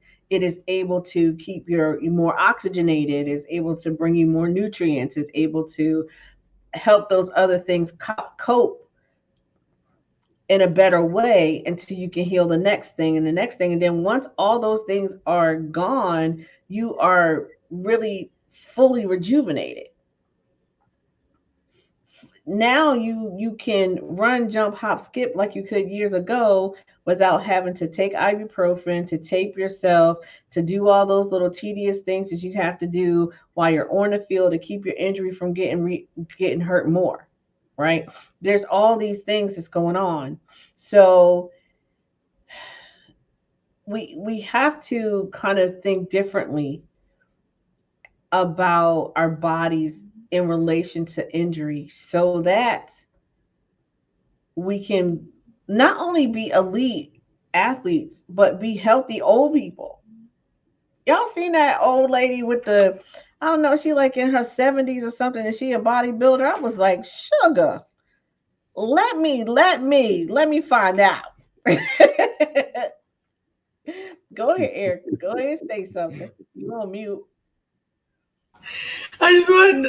I didn't want to say anything. I know what you're talking about. I've seen the woman. She looks really good. She doesn't look like she's in her 70s. I saw a meme of her and another woman the same age, and it says, "It's all your perspective. How do you want to spend your life?" And she's lifting weights, and the other woman was in a wheelchair looking out a window. Yeah. Exactly. Exactly. Darren. All right, Jason, you up next. Yeah. Yeah. What do you want? Well, it's absolutely correct. I mean, so to summarize, right, what you just said, because I want to make sure I understand it correctly and everybody that's listening understands it correctly. And that is, you've only got so much blood in your body, and your body naturally prioritizes that blood flow by the things that are most important to keep you alive, which is brain function, heart function, lung function, kidney, liver, that sort of thing, right?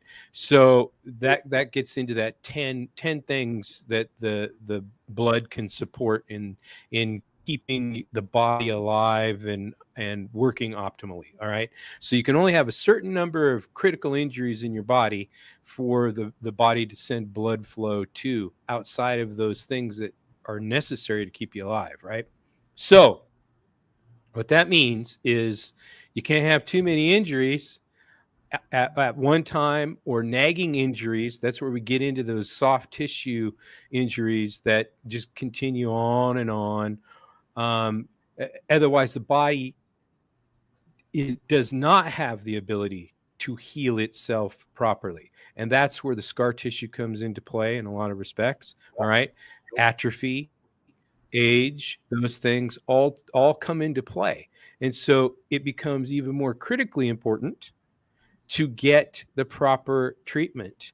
And the treatment that we're talking about right now is what you do, Elle, which is nothing short of magical, for lack of a better word, in terms of what you're able to do. Did I summarize that correctly? Not at all. Absolutely. Absolutely. All right, Jason. Yeah, you know, I love what you all have been saying, and it is important that contrast between the person who actually stayed active and the one who didn't. They ended up in a wheelchair. The one who stayed active, you couldn't tell their age. And I look at that as a metaphor in life itself. The things that we use, we always have the opportunity to hone them, to make them better, to wield them better. The things that we don't, they fall into disrepair because there's no such thing as something staying the same. You're either developing and building and growing, or you are declining and dying. And so we have to put to use all of the things that have been at our, it's kind of like you see in the scriptures, the master who gave the talents to the servants. Two of them put them to use, one of them buried them. And so each one of us can be metaphorically the servants who put the things to use. And at the same token, we can find those things that we buried that he actually is looking for stewardship over. So what are we stewarding in our lives?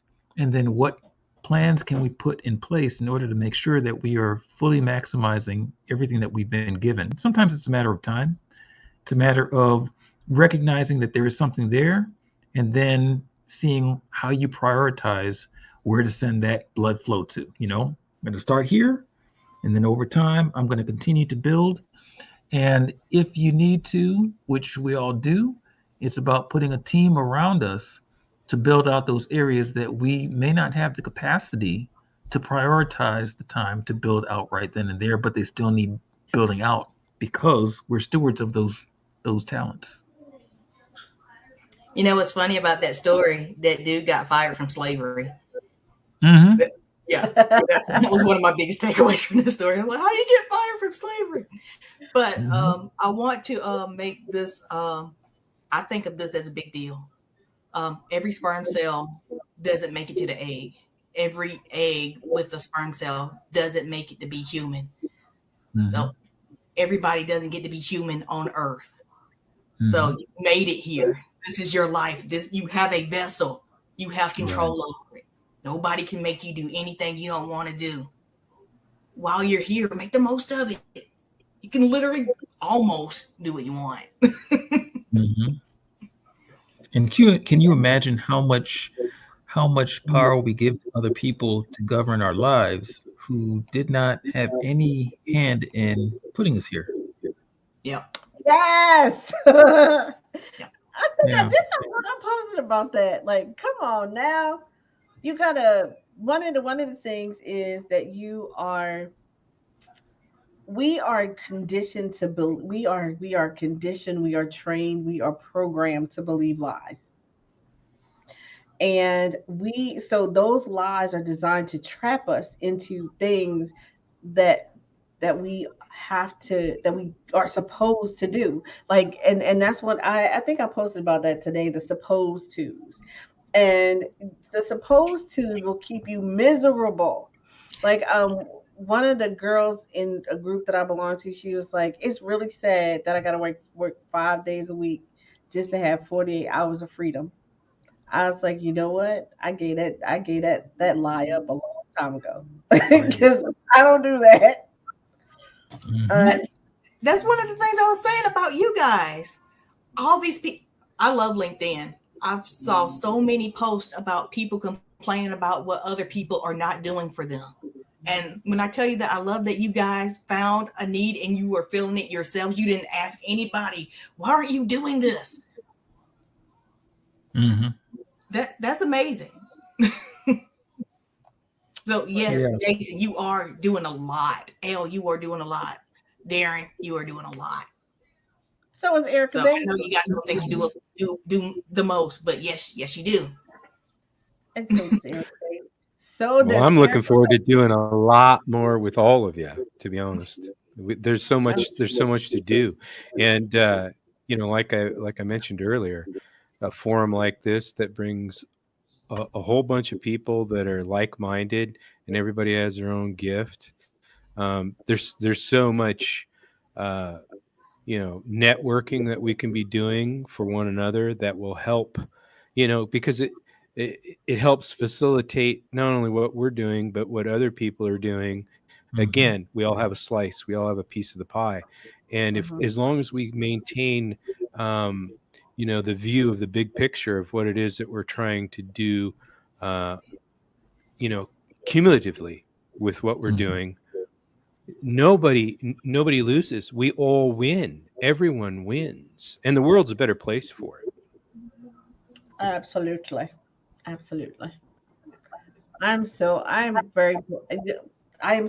blessed, right? I am super blessed because I've all you guys, all the people who come on stage are actually my friends. Like I get to hang out with these people regularly. So I feel super blessed. And like if I get stuck, I can be like, okay, look, I got a problem. Can you please help me figure this out? And I think that is really huge because um we have to create our worlds, right? We have to create, you can't let people into your world that can't contribute anything. It's like you don't want to be the you don't want to have people who are festering, right? As part of your collective, because first of all it stinks, second of all nobody, and they always coming in and ruining the environment, right? Because they're constantly shelling off stuff, right? And it's never positive. It's just, I don't know what, y'all. I don't know if y'all, Darren and Jason, maybe Jason, you might start, but that little movie, Erica, about the all the different characteristics of something. What was that called? Of the little girl and all her different emotions. Oh, Sybil. No, not scary movie, Jason. I know what you're talking about, but I can't tell you the artist. Huh? I know what you're talking about. I don't know the name of the artist. No, the Disney movie. It was the little. It was a Oh, okay. little. Yeah, the Yeah. little cartoon with the girl with all the different, the anger, the sad, the joy. Yep. Wow, I don't know what it's called, but That was the Sybil remake. Okay. There you go. Disney version. Just saying. I know what you're talking about, but I still can't tell you the name of the movie. oh my gosh. Well, okay, Disney, ding me for it. I can't think of it. But anyway, but the thing was, even though all your emotions are what they need to be, and you have to address them and be part of what they are and have them while you're having them. You can't let them sit in the background and not address them, like Jason said. But it's the same way with people. You can't have people in your world and people in your environment that are so negative that they make everybody else unhappy or uncomfortable. It is one of those things that is never fine. It's never fine, regardless of what you say. It's never fine. And you have to decide, right, that you're gonna let that thing go. Are you gonna, is it, whether it's a physical injury, a mental injury, or emotional injury, a financial injury, like, are you gonna let those things go? Are you gonna do something about those things to make them um of value to you moving forward? Right. That those are always the questions that we have in everything, so my when COVID came and all the different things happened, I just was like, you know what, I need to change what I'm doing because of where I'm going. Mm-hmm. So I think that's how you have to do everything. If you if you can't Sun Tzu it, we talked about Sun Tzuing it last time from Aaron Fletcher, because Sun Tzu is the guy who wrote The Art of War. The Art of War is the point of Art of War is that you need to know what your opponent is doing, your friends are doing, all the players on the field are doing, so that you can strategically um, move to your advantage. So if you're not Sun Tzuing it and you're not able to mm, know where you are and where you want to go, and you just keep people in your life, whether it's family, friends, co-workers, whatever, if you are not able to not find value in the sense of what are they contributing to you, but how are you able to contribute to each other to make the environment and the other people and the impact that you're making in the world valuable, then why do it? Mm-hmm. I want to know why do it. You know, I think what happens is that when we don't spend the time to really figure out what our main purpose is individually, Mm, we end up getting sidetracked because we don't even know what road we're supposed to be on. When we do discover what we're supposed to be doing, and then we dare to commit to making sure that we get it done, things start to shift. When mm, we take the next step and go the next layer deep and start to remove from the equation those things that would stop us, and that could be mindsets, it could be loyalties, empty loyalties. You mm, know, I don't want to make this move right here because it's going to separate me from everybody that I know because they're not going to understand. And so, therefore, I will not full on commit to this because it's going to take the time and energy away from the time that they're expecting me to be in their space. So I don't do it. And then we go to the next layer after we've mastered that and gotten those things out of the way. Now it comes down to what if I don't succeed at this thing? And then all of the defining moments that you have wrapped around that, the lack of success, because now you are figuring that you've got to do it yourself. So mm. then you've got to liberate yourself from that, which means that you've got to get vulnerable enough to ask for help to those who can help. And then you have to be so committed that you can get it properly so you know who to ask. Because sometimes we'll ask the wrong person, get shut down, and then we'll say, see, I tried it. I'm not doing that again. No, you asked the wrong person because you didn't know the criteria, because you didn't know your thing well enough to understand, no, this is a good fit, this is not a good fit, and it has nothing to do with the personality. It has to do with, do you have the ability to help me bring this thing to the fruition, to the finish line? And if Right. no, yeah. If no, then thank you. I don't even need to bring this up in a conversation, so nobody needs to get offended because you don't even know I need help here. Exactly. Exactly. Yeah. Harry, how you doing, bro? Harry, where is he at? I seen him. Oh, he must be down there talking. Harry wrote in the Oh comments yeah. that he knows nothing, and I want to say out loud to everyone who can hear me that is not true.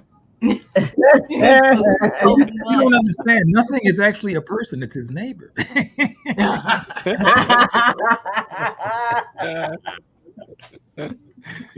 Nothing Oh, Jones. but that's the thing. Hilarious. And the reason why I asked that, right, is because okay, we're gonna try to wrap this up, y'all, because I'm just sliding down the wall. But the reason why I asked that question is because okay, so let's take it to like a basic, let's take it to a financial. That's why we came to talk on here today. We're gonna say okay, so the NFL spent $300,621,926 on injuries in the 2020-2021 season. Okay, that means that they wasted 75,155,481 on injuries that nothing could be done about. So these are soft tissue injuries. Okay. So basically they have these guys going, so to me that translates into college and high school, right? So if the NFL is doing it, so are they, right?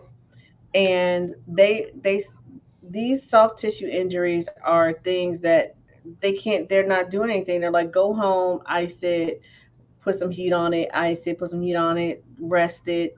That's literally what they're doing. And the people are hurt, upset, and mad, frustrated because all they want to do is play, but they don't have any they aren't taking the initiative, or they aren't given the initiative maybe, or the opportunity, or they don't know about it or whatever, right? To be able to actually fix these problems. So why do we as people just agree that we have to suffer when it's not true? Like we just agree to it. It's like, oh, I'm old, that's why my shoulder hurts. Oh, I'm old, that's why I can't walk across the floor without almost tripping. And not saying that there has to be making a demand that there be some improvement. So why is that? I mean, that's right up there with calling your water company and saying, I don't want fluoride in my water. Oh, it's good for you.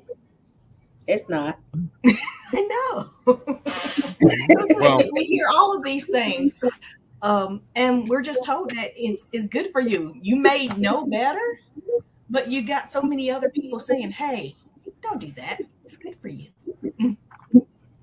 exactly, Erica. One thing that I think I mentioned this a little earlier, and that is the media, right? And who controls the media? It's big pharma, and the whole institution that we're talking about in terms of today's discussion, sports, right? Athletes, and they don't care whether an athlete has a career that lasts a year or 10 years. They don't care because they know they've got another class of athletes coming up that will come in and take their place, right? So they're not interested in promoting the types of things that we're talking about here, including what you just mentioned, Elle, in terms of helping athletes heal faster, better, perform better at an elite status longer, and they don't care, right? So it's up to us, and that's, again, I'm coming back to this. It's up to us and this group that we're forming here in terms of educating athletes at all levels that there is an alternative, because they're not going to see it in the media. They won't see it. As a matter of fact, they'll probably receive messages that are counter to what we're talking about. So it's really important for us to be advocates for one another in what we're doing, because again, it all leads, all the paths that we are on individually all lead to the same end outcome, right? Which is people that are healthier. They're going to be wiser in terms of what's real versus what they're being fed by the media.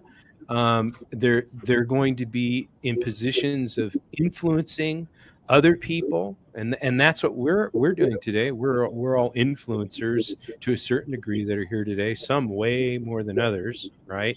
So this is all really important stuff.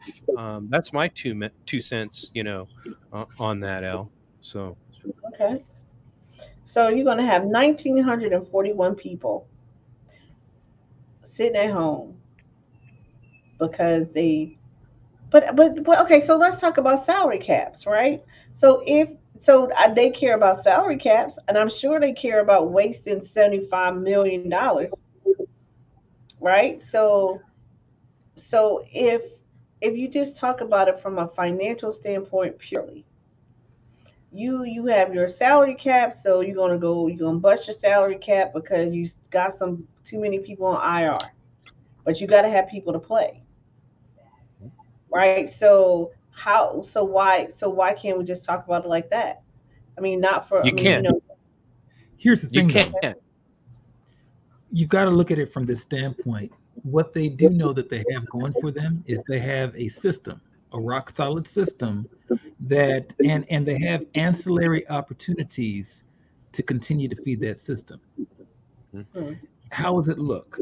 Well, this goes into a deeper portion of this conversation. The one is that we are predisposed to looking for that celebrity, and it starts at definitely starts at elementary, if not a little bit before, because we have parents who came through the same system that Hmm. predispose them to the same mindset.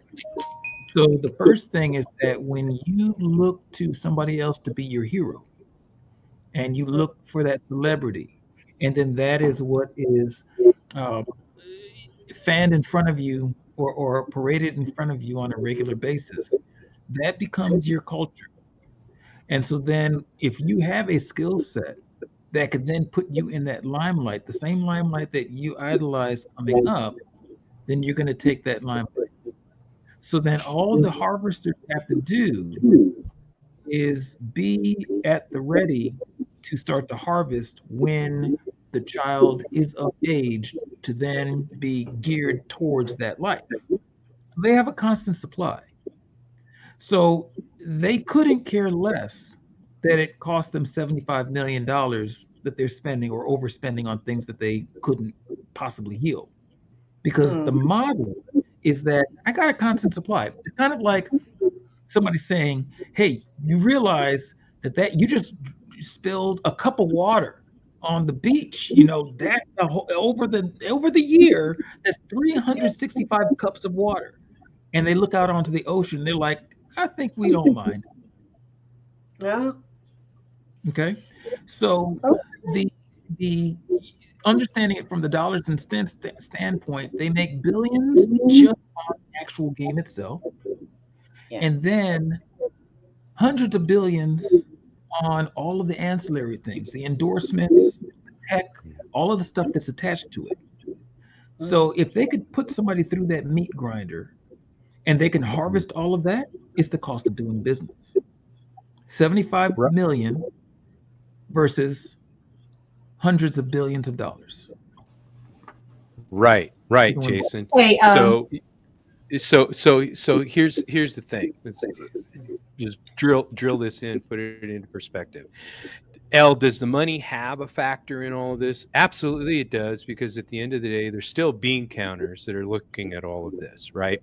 But what Right. it really comes down to, and this is what we've been talking about forever, what it comes down to is wins and losses. And when I say wins, I'm not just talking about regular season. I'm talking about playoffs. I'm talking about Super Bowls.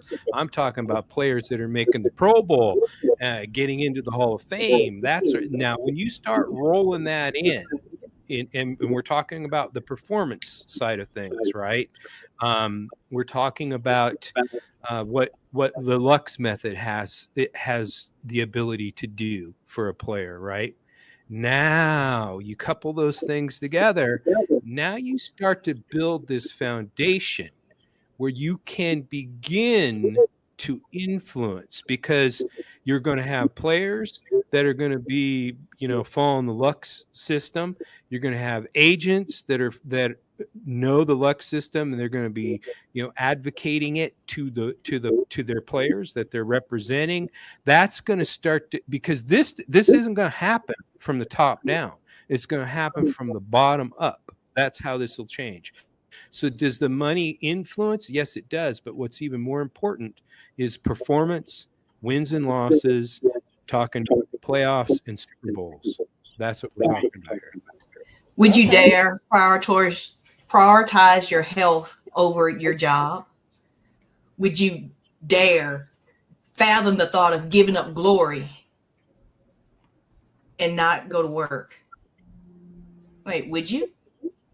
If somebody offered you, what was it? What, 25,000 per game? Would you take it to get glory, to get fame, to get notarized? Or would you say, "Hey, I'm not doing this. I'm prioritizing myself, my health. I'm not going to work today." Like, how many people would They do gonna that? say crazy like that one dude. He was saying that he was injured, and they tried to say that he was having mental problems because he didn't want to Yeah. play. That Yeah. happened to a couple. The gymnast, and it happened to tennis girl too. I'm like, but Jason, they spent 1,202,487,704 overall Hmm. on injuries for 1 year. Yeah. Isn't hockey even bigger, Al? Oh, The hockey is money. much worse. Hockey is about almost 30 times as much. Yeah, it's crazy. Now that you hockey, because it's a smaller market, right? In terms of, you look at the money in the market, NFL versus NBA versus the big five.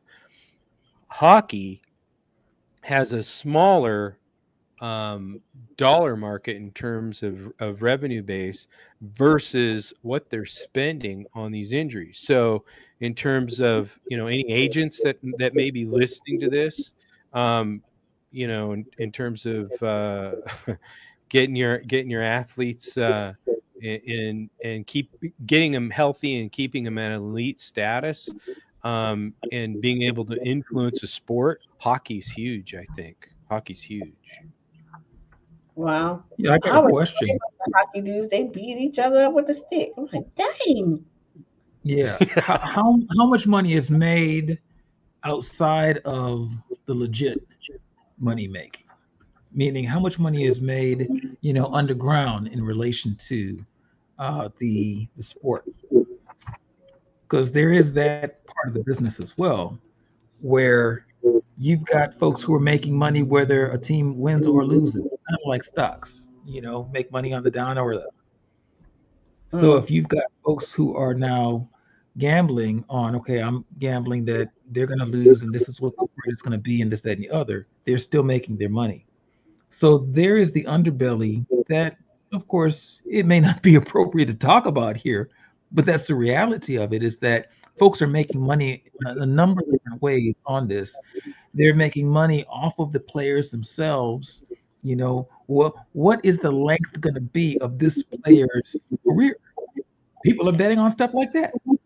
Yeah, so that's how come, like, but that's the thing, it's like, it doesn't, for us, I think for a player, if you are a Hmm. player, right, it is your duty to Hmm. make sure that you are healthy because it's not going to be Absolutely. somebody else's job. Absolutely.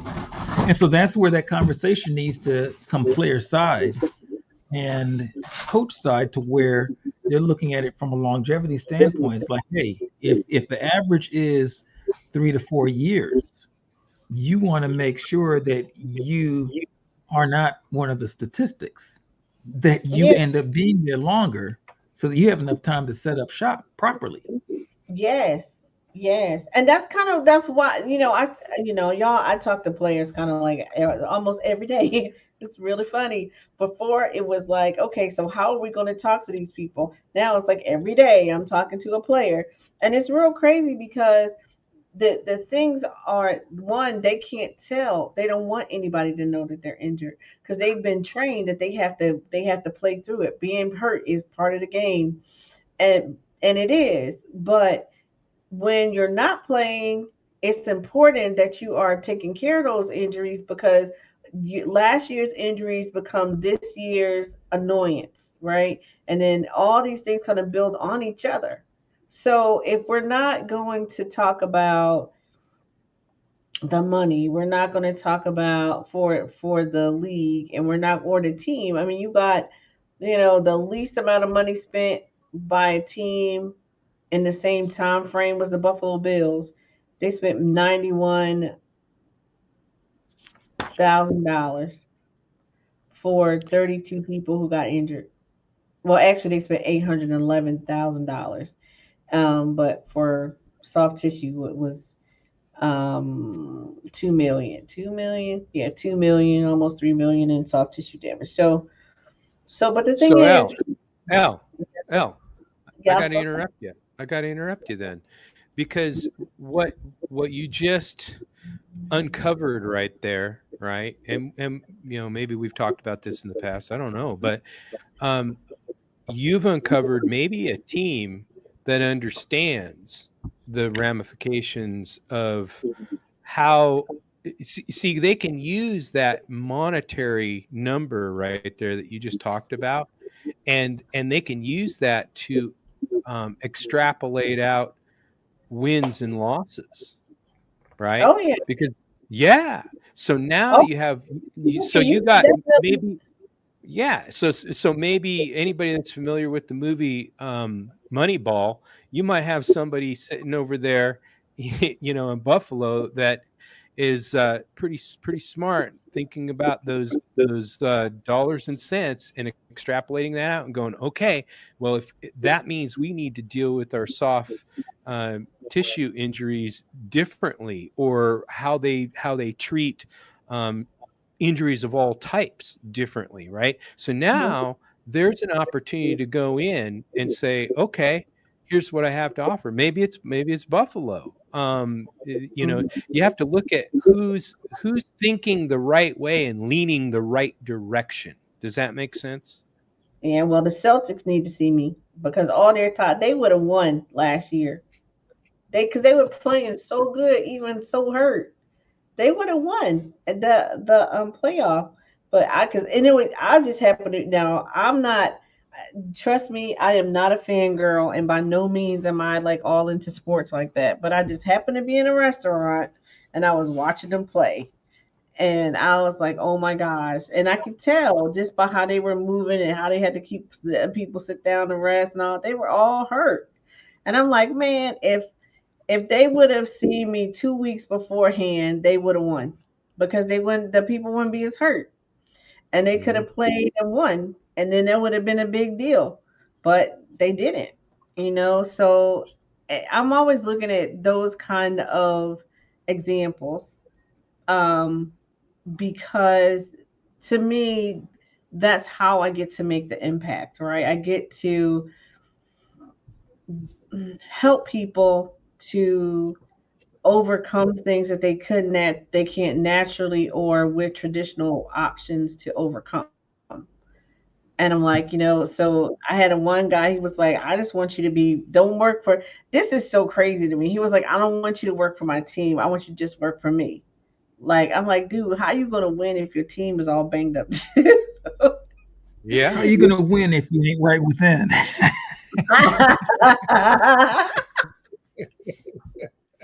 So, I mean, that's the thing. And I'm like, it's so crazy to me. But I was like, I mean, whatever is whatever, but I'm gonna do what I have to do. But I couldn't understand that. I couldn't understand why he felt like, that about, well, in my opinion, his own team. So his teammates or whatever. But people have their own thoughts about things.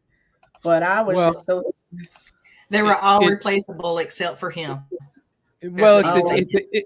it's a team sport, right?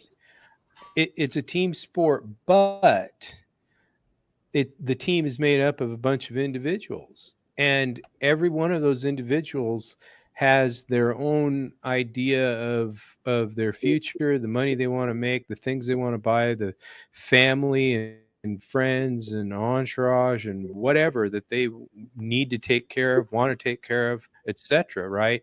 So there there's still that individual aspect that comes into play, but that again, it's twisting that back around and saying, okay, well, it's not just about your individual performance. It comes back to the team. If the team plays better, the team wins playoff games, team wins Super Bowls, everybody makes more. Everybody, I mean, let's just put it into perspective. Every Super Bowl team, the players get bigger contracts at the following year that are up for contracts. That's just how it works. So part of that is our job in helping them understand that, right? Especially since we've got there's three different tracks, right? You have the young players that they're still able to play through their injuries because they've got youth on their side, right? So they're only interested in performance enhancement, right? And then you have the players that have been in the league for a little while, and they're interested in a big payday. So now they played for a few years and they've got some injuries. They're starting to get a little older. They're, and it's like, okay, I got to do something about this. It's time to, otherwise I'm not going to be playing much longer. Right. I mean, what the average in NFL is 3 to 5 years. Right. And they know that to get the big paydays, they got to stay in, past that 5-year mark. Right. So there's that track. And then there are the players that have been in, 7 years, 8 years, 10 years, and they're getting ready to retire. And they're like, holy crap, how am I going to enjoy my retirement when I can barely walk? I'm walking stiff, like the NBA player that you worked with, stiff-legged. Yeah. You can't sit down right, can't walk upstairs, all that stuff comes into play. So there's a different message for every athlete wherever they're at in their career trajectory, beginning or end. And again, it's not just about helping the athlete that's nearing the end of their career. You brought up Tom Brady. He could play another 5 years. If you came and saw you, he could play another 5. He could almost play as long as he wants, right? Almost. So his wife might try to kill me though. Well, they're already, yeah. she's already had enough of him playing football. But but the point is, these athletic careers, regardless of the sport, right, does not have to be artificially reduced. It can be enhanced, right? But again, it's going to be an influence from the top up, or from the bottom up, not the top down. And that's what's going to really begin. That's what's going to begin to change things. Like Moneyball, right? It was all about winning championships with the least amount of money being spent on the team, which was really critical for small market teams that don't have the capital, like the New York Yankees, for example, in baseball, right? Moneyball was New York Yankees versus the Oakland Athletics, right? Two hugely different markets, right? So, we start thinking about that. Again, agents that are listening, people that have influence in the sports arena, that's where this is all going to come into play. And again, cross-promoting our products and services that we have to offer that ultimately help all of the players at so many different levels. Again, that all changes the world. Ultimately. Yes, I agree. Erica? I don't have anything. Jason? Yeah, I think it gets down to choices, and when you have the right information, the right resources, you are equipped to make the best choices for you. Yeah. Mm-hmm. That's my bow.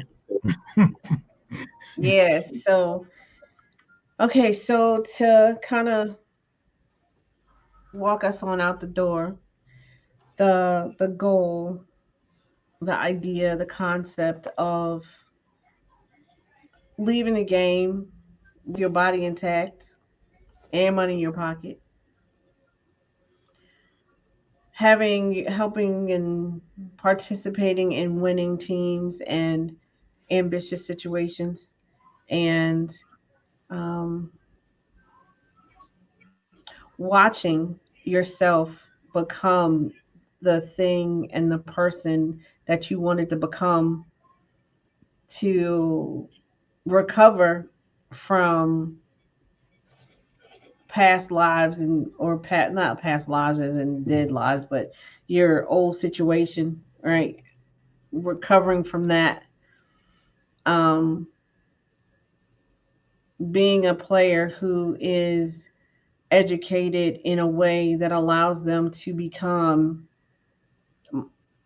financially sustainable in the long run, and being part of something greater than yourself is what it takes to become the iconic you, right, at the end of the day. So our mission for today was to talk about the cross section between professionals, well, I guess, well, professional, well, just sports, because we talked about high school, college, but sports, and how the NIL, we didn't even cover NIL and how all that was even impacting you. So people who have no idea how to even write a check, probably, um, how all that is impacting our youth, right? And so the conversation continues, I'm sure. Hopefully you guys out there are going to have this conversation with someone else, and someone else is going to have this conversation with someone else. That's the whole point of doing these events. I am sorry that I am not my usual energetic self.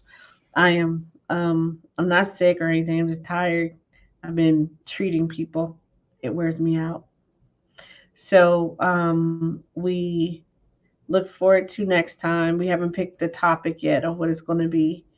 But you can look for the replay. You can look for the Erica and Jason's favorite part of this is going to be where we get to chop it up and put it into bits and pieces all over the internet.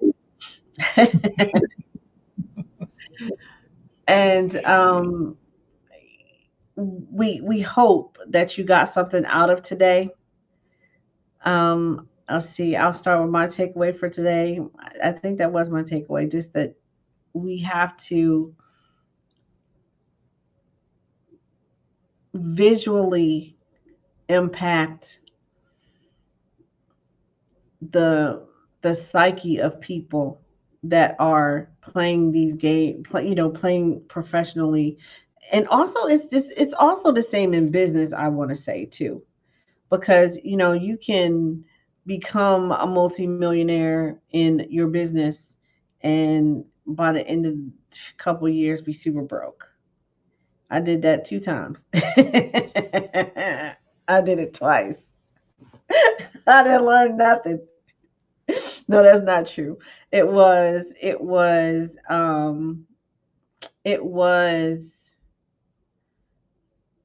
lessons that I needed to learn, and it had nothing to do with money. So here we are. Here I am now doing what I'm doing. Poor Darren. His little connection. Darren's on satellite, which is why he keeps getting kicked off. But so that's my takeaway. My takeaway is that we have to, no matter what arena you're in, no matter what your playing field is, you have to be prepared for not only the good of it, you have to also be prepared for the bad of it, so that you come out of it regardless on at least at balance, right? You want to be able to come out of it at balance so that you are able to walk into your future with your head up and financially viable enough that you don't have to eat raisins for breakfast. All right, Jason, what's your takeaway? My takeaway is that we've got to always look at our assets. What do we have working for us? And that takes on many forms. Assessing our situation always is key. You know, we have to assess our network. Who do we have in our network? Because we may be able to make something happen just based on the network that we have. And so Mm-hmm. if you leave that off the table, if you leave that out of your equation, then you miss an opportunity. You know, you may have a skill set or a series of skill sets, or even a curiosity around something that you can take that and leverage it. How does that look? Curiosity is you may be an athlete and you have ideas or curiosity around other sports or the business of sports. And so then you, based on your celebrity, could take that curiosity and say, hey, you know what? I know I play football. I want to check out the business of hockey. Let me Mm. explore, have those conversations, and let me see what I can do to collaborate in that space and to create a platform that now we've got both of those audiences colliding in that platform. That ends up being more money just because you've tapped into an audience that may have some crossover ability. You know, I think we need to look at how many pivots do we have inside of all of the things that if we were to boil ourselves down, how many pivots do we have in ourselves? Do you have a book in you? Do you have a media platform in you? Do you have an event in you? Do you have an endorsement deal or two or three or 10 in you? Do you have a product or a product base in you? Do you have a drink in you, which is a multi-billion-dollar industry, mind you? Is there a sports drink that you can attach yourself to, or something that is outside of the box that just with your picture, your image, or your endorsement can make $1 billion? You know, so I think that we need to take enough time to take stock. I like what Doc said earlier. At the end of the week, he goes through, hey, what worked, what didn't work, what can I do better, what are the opportunities? If you do that and you write it down, make a journal of all of the ideas that you have and start to flesh that out to see, is there legs to this, or is this something that I can license to somebody else? Because you can get something just on licensing where you don't have to lift a finger. Yeah. Just think about all the different ways that you can leverage what you've got going for you and turn it into a profit, and then turn around and make that a model, a framework to teach others how to do it. There's another profit stream right there. Yes. I agree with you. I think that's amazing. All right, Erica Bates, what's your takeaway? My takeaways. I've met brilliant people who are on the show who have no clue what procrastination is. And they all felt like they weren't doing enough, even though that they are doing amazing things. For me, I feel like even though you guys work with so many people, I benefit from it. And I think that's amazing. All of you have seen a need. And I really do like and appreciate that you didn't ask anybody else to do it, that you stepped up and did it yourself. That is amazing. I really do appreciate and thank you all for that. But like everyone was saying, if you want to do something, it's up to you to do your research. Don't just do a job, show up, go to work, and take your 3 years. I mean, there's more to it. Like you can find out how did someone stay in an NFL for what was it, 40, 42 years? Like there's other things you can do besides play in the actual the game. What can you do to become an owner? Has anybody ever researched that? So so it's just those were my takeaways. What did Harry say? I don't know. All I saw was a Very G. great, What did he say? great show. Come on stage, Harry. Come say something to the people before we go. Um. All right, Darren. What's your takeaway? Well, my takeaway is this is the first show that I've been able to attend, and damn, you got some great people coming on stage here and talking, and talented, and I mentioned earlier, passionate about what they're doing, and visionaries in their own respective areas. It is so cool because I'm I'm a dot connector, and I'm looking at everybody and the talents and gifts that they have to offer, and I'm going, wow, there are so many cool things that we can do, and so many opportunities moving forward here. And then there's Harry. Now I just want to shut up. I don't want to listen to Harry talk. Bro. Harry always has the most amazing T-shirts on. Every time we come on the show, I don't even know what that is, but I want one of those. One of my DJ shirts. Hey guys. How you doing here? I'm the Harry. Hey. You can't come over with that. You gotta get your regular. Both of us not on our game today. Oh man, I am so tired. Oh God, I was struggling. I was sitting here like, I hope they don't bring me on. Yes. I'm a listener today. Right. Oh, well, we are so glad that you were here. There's a lot of people out there. Okay, the reason why I wanted to bring Harry up is because I want you guys to know that if you are in the audience, you do have something to say, and if you are actually in the studio, from the link that you get from me or Erica, then you are able to actually come and be on stage. So Harry, we won't make you talk a lot. Thank you. You're welcome. Tell everybody who you are and how amazing you are. I am Harry the Big Dog, and I am very amazing. Yes, because Elle said it.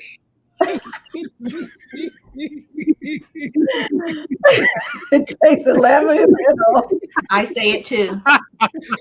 And Erica says it. Jason says it every once in a while. I love it. And eventually Darren's going to say it.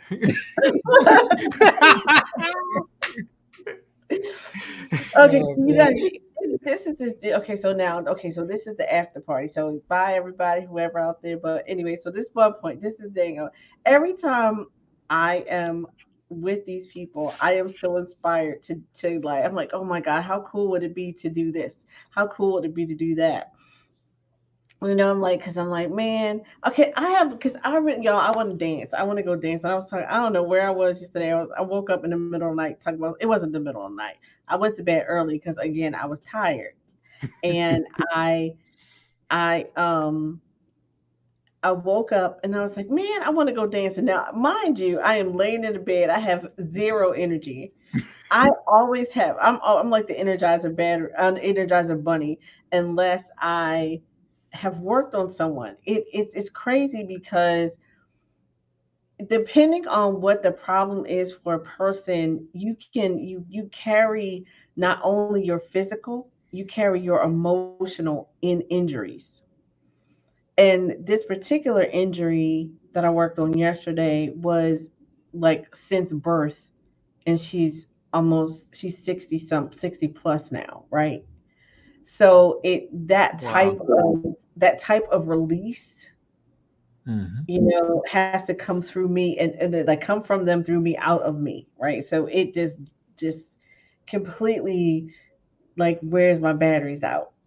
And so sometimes it takes me a few days to recover, this is one of those times. And I'm like, Lane, I'm like, man, I want to go dancing. Now, mind you, probably if I would have stood up, I would have hit the floor. But I was like, I need like, we need to do like a something like I want to do a reggae like a real reggae. Like I don't want that whatever they got right now. They ain't what I want to hear. Right? I wanted like some Mumble rubber reggae. ducks and all that. So what you say? What, Jason? Say mumble reggae. No, no. The We're real definitely stuff gonna bubble wrap from the them 70s and thing 80s. Right. Yes. Like, okay, so Harry, what's the difference between reggae and a rocker? Like, because when you know, from being in the, because I'm from Philly, right? And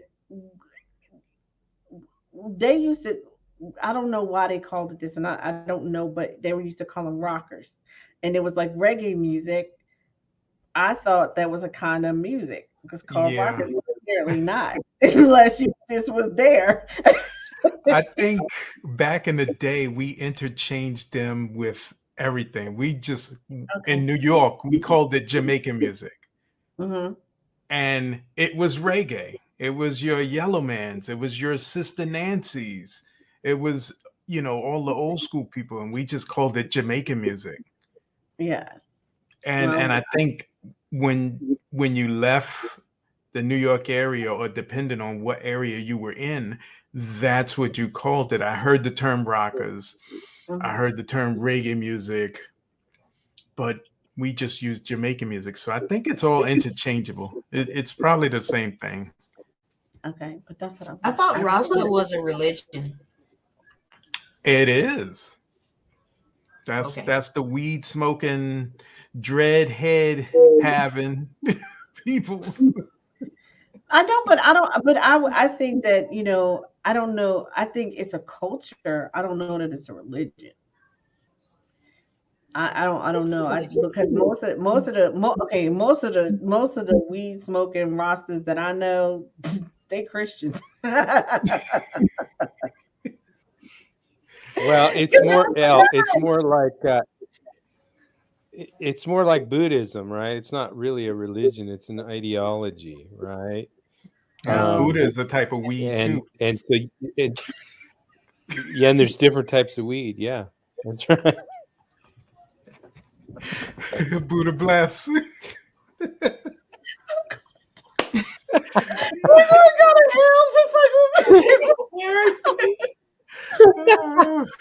Nobody gonna hear this, right? And the Disney movie that you were asking about emotions is called Inside Out. Yes, is that up? Okay, now we are not Yeah. trying to What- offend Yeah, anyone. what Rasta sect are We take you? I'm respect Purple Haze. everybody's You know? individual religions, but we just Purple are haze ignorant is right a good now. one too. Well, we are going to respect everybody. Oh my God! They gonna shut us down. Harry, Okay. you hear her? She's trying to talk over us. I man. know. Oh my God! Oh my God! Okay, wait. So, so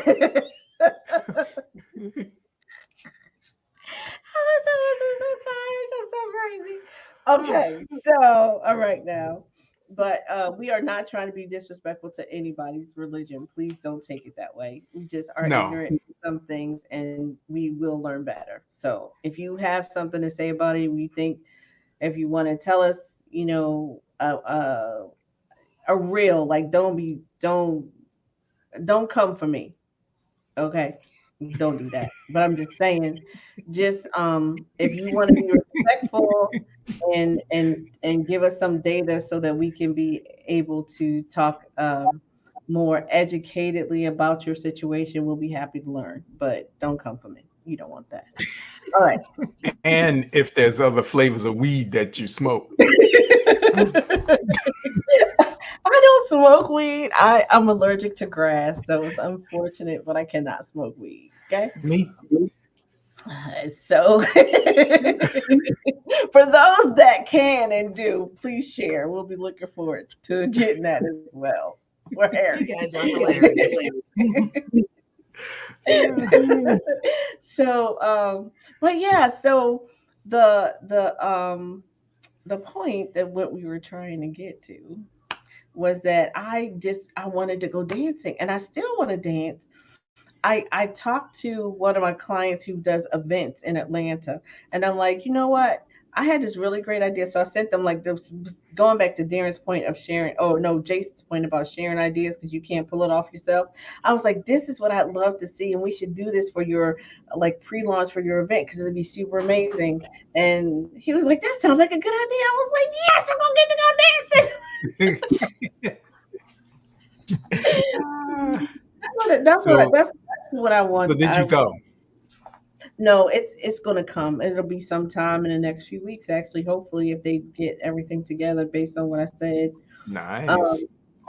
But yeah, so the my dream goal is just to be able to create special.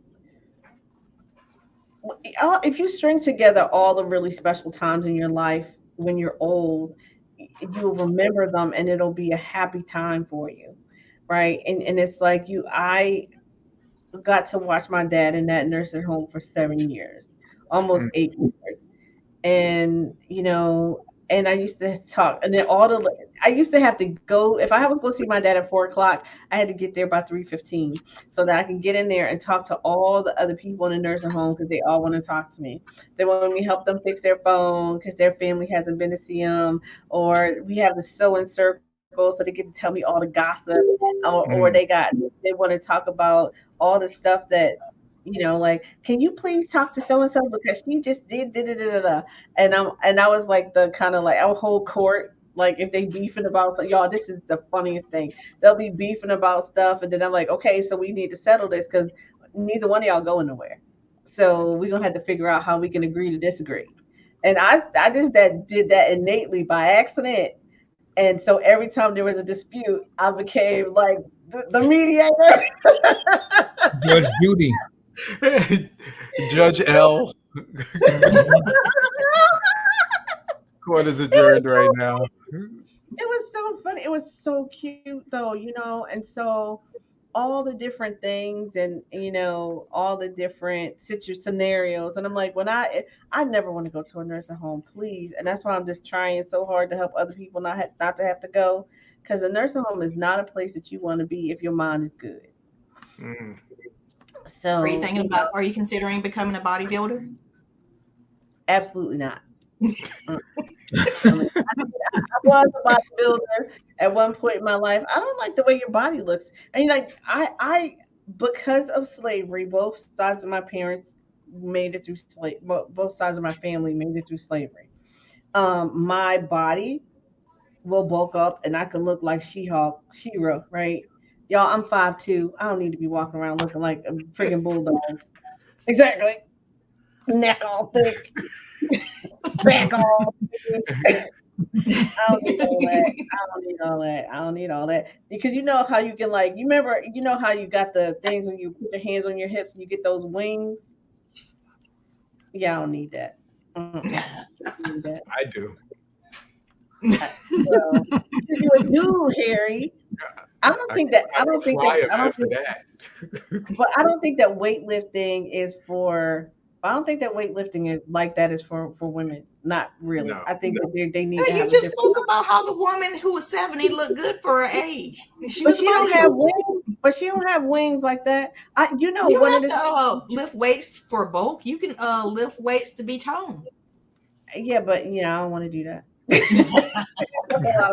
And commitment. I ain't got time for that. But that's one of the things that I actually help people do. Like if you are in a position where you are wanting to do in some type of enhancement to your body and you can't seem to make it work. I used to work a lot of bodybuilders for that. So because what happens is when you work out, you make the belly of your muscle thicker than the ends of your muscles. So if you overworked it so much that it's congested and stove up, then you can't make it bigger because you can't work it. So you have to reduce the amount of strain there so that now you can bulk up that muscle again, because the ends can't be so much thinner than the belly. So, Harry, I can help you get wings if you want them. My shoulder too bad for wings. No, sugar, don't even. I fix shoulders. You do. Let me It's grab true. you from the screen and bring you here.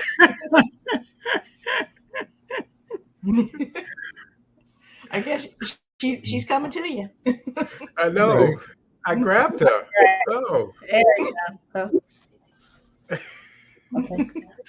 All right. So what I was saying was, I fixed shoulders, Harry. Your shoulder ain't too bad. I can fix it. What do you do for car Are you accidents? going to though? Illinois It's or horrible. Harry? Are you coming to South Carolina? I'm coming there. I need Okay. this thing fixed. It's been. Oh yeah, Oh, I can definitely do it. What did you say, Jason? I said, how about car accidents? I've been in 4 of them. Last one gave me a traumatic brain injury. you need counseling, Jason. Stop getting in Well, we car knew that before accidents. that. That would help. I was in I about fixed 4 you. car accidents last year.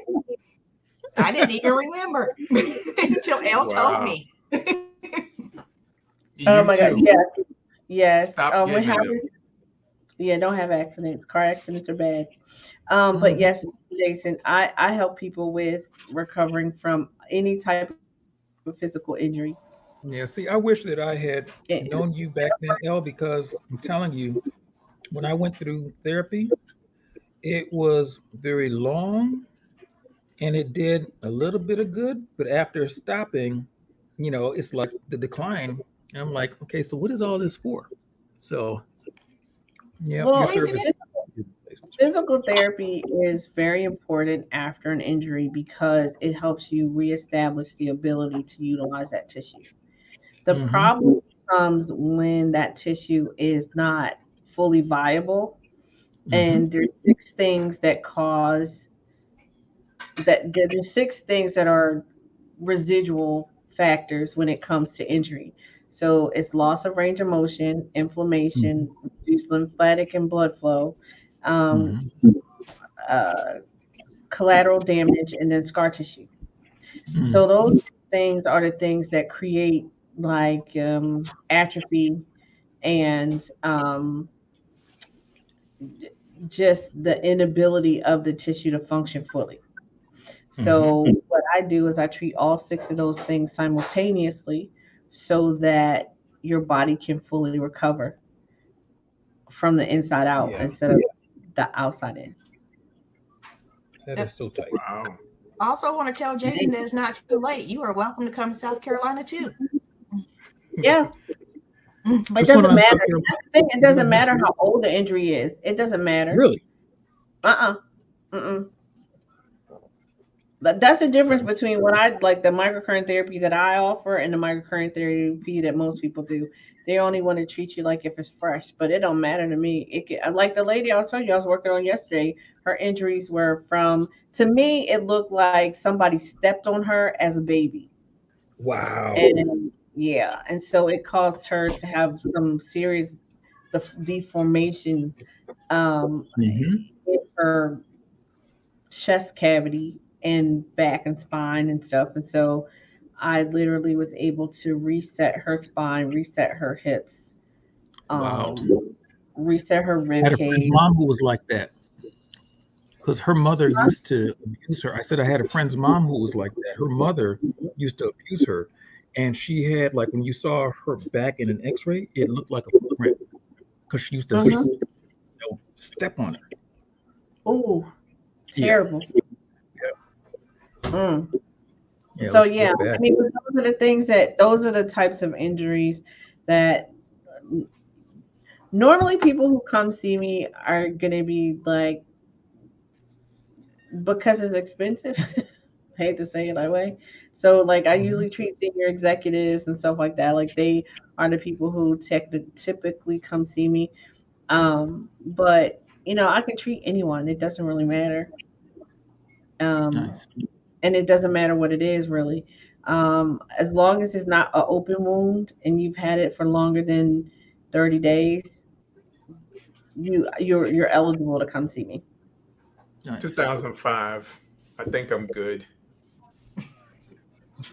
Okay, that's why you still see. This is a conversation that you missed, Harry. Well, I was saying that we are so conditioned that we have to keep the pain. It's okay. It's just part of getting old, or it's part because I had an old injury.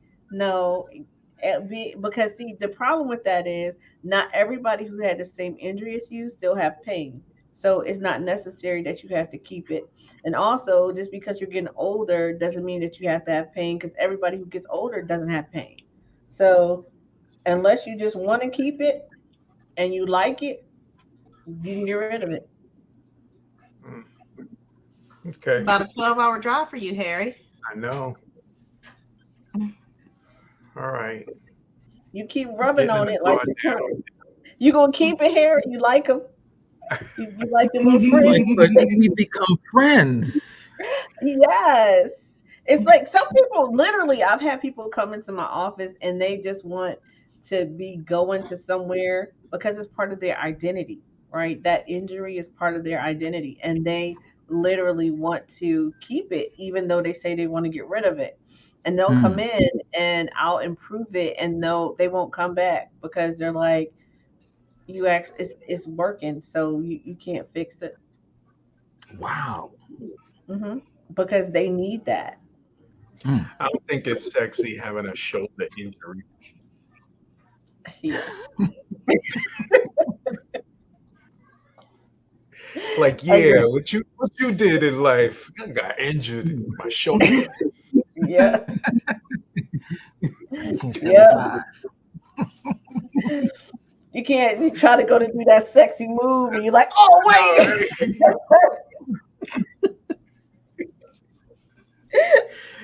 I'm sorry, we can't do. We Look at can't me finish. find you with this hand, not this one. Yeah, it's like no. It's like no. I'm at now. It's hurting, so my body is not going to function. Yeah. I'm sorry. I'm sorry. Do I have to do this a different day? Okay, so I'm going to tell y'all this. I want to tell y'all this last thing. I have got to go. So I have this treatment called Lazarus, and yeah. So it's so funny because when I came up with it, it was because I had a guy who had his he had prostate treatment, and the the surgeon somehow the surgeon did something, and it just caused him to have complete um, erectile dysfunction. And so they were like, look, I need, so he was like, can you come in and see if you could do anything? I was like, what? Are you serious? This ain't no call girl here. Right. I'm like, okay, so I'm like, what? I mean, because at first I was like, is you tripping? Like, what? So no. So I show up, and so he shows me the surgery, and basically what happened was it formed a scar tissue that was prohibiting blood flow in an unusual way. Good choice of words. We have minors here.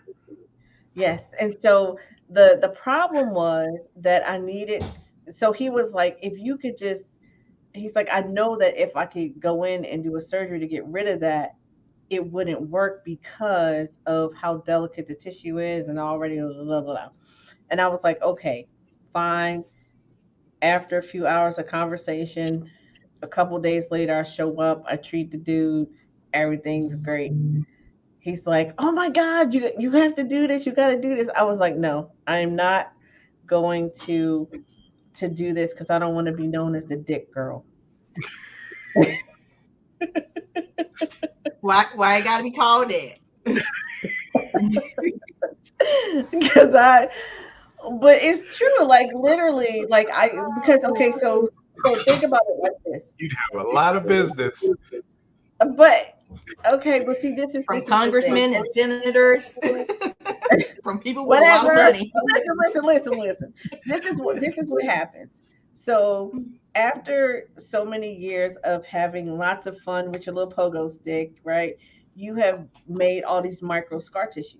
So the micro scar tissue is going to eventually cohese and prohibit the amount of blood that can get to that area. So it goes from being very strong to very weak over time.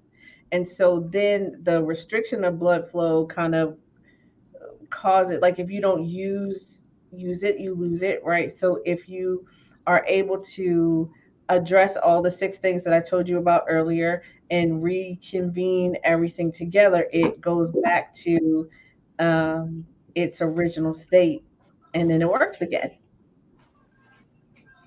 Nice.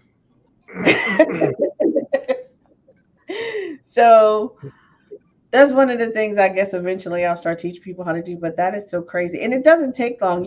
It really only takes, I mean, you could be fully functional in like a couple hours. Wow. That's a And then- niche. You're gonna get a lot of people over 50. Yeah, a lot of people over 50. But that's the thing. It just goes back to working normal. It's amazing. It really, I've done it 12 times, I think now. Mm. Wow. Any senators or congressmen? I'm telling you. You gonna get the assemblyman. I wasn't getting nobody. I'm just telling y'all that's how it works. So, but the point of me telling you that is that there are things that we agree to, right? We agree that after a certain age we get this erectile dysfunction, or we get vaginal dryness, or we get all these different things, right? And we agree to it. And I'm being very specific about these types of things because this affects people's marriages, affects their general happiness, it affects their ability to see themselves as a male or female, right? It just messes with you so badly, right? So, but you don't have to agree to these things, is what I want people to know. You don't have to agree. And whether it's going to affect you financially or not is up to you, right? Um, it's just you don't have to agree to it. That's all I want you to know. Don't agree. Find a way. Now, 'Cause there's- Al, Yes. when you open up your school to teach this and all of that, how long will it take a person to learn the microcurrent training that you put them through? Well, what I'm going to do is I'm going to train. I want to start with nurses and just met people in the medical field that already have understanding of anatomy, and then I'm going to take them through like instead of just the theoretical version of anatomy, I'm going to take them through actual anatomy, right? Because if you go to school, they only talk about perfect specimens. They don't talk Right. about all the anomalies, right? And so then once they go through, so they'll go through my theory, right? My theory part, and then they'll be able to go through whatever specific thing they came to learn. Like, so somebody could come to learn how to get rid of carpal tunnel. Somebody could come to work on shoulders, because there's no way that I'm going to be able to take them through the whole body process of knowing how this and that that'll take them forever and they'll never get out. So they'll be in training forever. I mean, it took me 14 years to get to the place where I am right now after after using microcurrent for 20 years before that. So it's not a quick and easy thing to learn all that I know, but I can teach you how to treat specific things. Nice. Yeah. So when you graduate, you'll already have a niche. Right. So you could, you're going to more than likely be someone who works for orthopedic, who specializes in shoulders. And so then after they do the surgery, then they come in. So instead of them just going to regular physical therapy, they'll come to you as well. So you're going to work in tandem with their physical therapist so that they can meet the marks in the thresholds that they're supposed to, so they can go back to work or whatever. So, question, L. Yeah, I mean, with the power of your microcurrent technique, it's almost like, I mean, it kind of sounds like they don't really need the surgery if they just get the microcurrent technique, but they No, may end up getting surgery if man. Like, okay, so surgery is so that they can fix something that is severed, torn, or broken, right? okay, So microcurrent won't fix that. okay, You have to go, when you have a surgery, it's necessary that you have the surgery. I never tell people don't have surgery if it's required. mm-hmm. Mm-hmm. But once you are in so for me specifically right now, you would only come to me if your physical therapy is not getting you to where you want to be or where you need to be. Okay. So, because there's not enough of me to keep people from having to go to physical therapy. I think physical therapy is very important because it's supposed to help you reconnect your mind and body together so that they function like they're supposed to. That's what it's supposed to do. So, if you are also um, in a situation where, like, I had a guy come because from Jersey who had surgery because he had to have a knee replacement, and he couldn't get through the physical therapy. It was too painful for him. So he came to see me, and in 3 days he was able to walk without pain and not have to sit in his recliner and miss his life. So it was great. Nice. Nice. So I mean, those are, yeah. Just don't agree to it. You don't have to sit with it. If your doctor's like, because a lot of times doctors are like, you've exhausted all your medical options. Well, then what are you gonna do? Come Mm. see Al. I can fix it. Usually, Mhm. I can't fix everything. So don't. I mean, I'm not delusional. I can't fix everything, but most things that are those residual kind of side effects from injuries are things that I address. All right, you guys. Yeah. Thank you, Harry, for coming and playing with us. Even though you were tired like me. Erica, I appreciate you from the depths of my heart. And Jason, I think you're brilliant, and thank you for coming and being a part of today. I'll invite you all back. You don't have to come if you can't.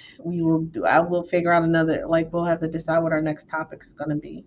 I think I want to we're going to have Harry DJ for us. And I need some practice first. You know hey. about my arm, right? But I think that that we can start. I don't know. I think that I would like to add like some more elements, kind of to how the day goes, because I think that there's a lot to be said, and I think that people get distracted and tired and bored of listening to Elle run her mouth. So, but the things that we talk about are super important, and we need to make an impact in the world now because it's important. Okay. It is. Totally agree. All right. So I'm supposed to be at church right now. My pastor's looking for me. I'm going to do some homework. Go, Harry. Yay. Harry's growing his brain. Harry's growing his brain. We had 2 people on the panel today that's in school. Levon's getting his master's and Harry's getting his film degree. So we are super excited about that. We believe in education, right, you guys? Yes. But not I'm tired of homework. school. But not homework. So tired of school. Well, I don't go to, y'all, my brain won't let me sit in a class anymore. So I literally have to give me the textbook, give me whatever I need to know, let me learn it on my own. And it's not going to take me 2 months or 6 months or whatever. I will get it done to like as quick as possible because I ain't got time to sit there. I like cohorts and live classes, but I don't want to go back to school anymore. been to a regular school like 4 times after high school. I've graduated Yeah. 4 times. It never got me a job, but I did learn the skill. Yeah, I never learned liked a school. lot, right? I've always loved education, just never liked school. Yeah. Yeah. Well, okay, I'm a freak of nature, I guess, because I love school. I really, really did. But now I just don't have like it's too slow. I Like couldn't stand I, it. now, I love school. I thought school was I great. couldn't And then stand it. what'd you I say? mean, yeah. That I couldn't stand it. To me, it always felt like it was a drag, like they were holding me back. It felt boring and unnecessary. Well, I Now, always give me thought give me it some was gonna lectures to go do to. exactly what they told me it was gonna do. I thought it would get me a job, and they Mm. said psych. I didn't want one of those either. Yeah, they said psych 4 times, so I'm not falling for it anymore. Mhm.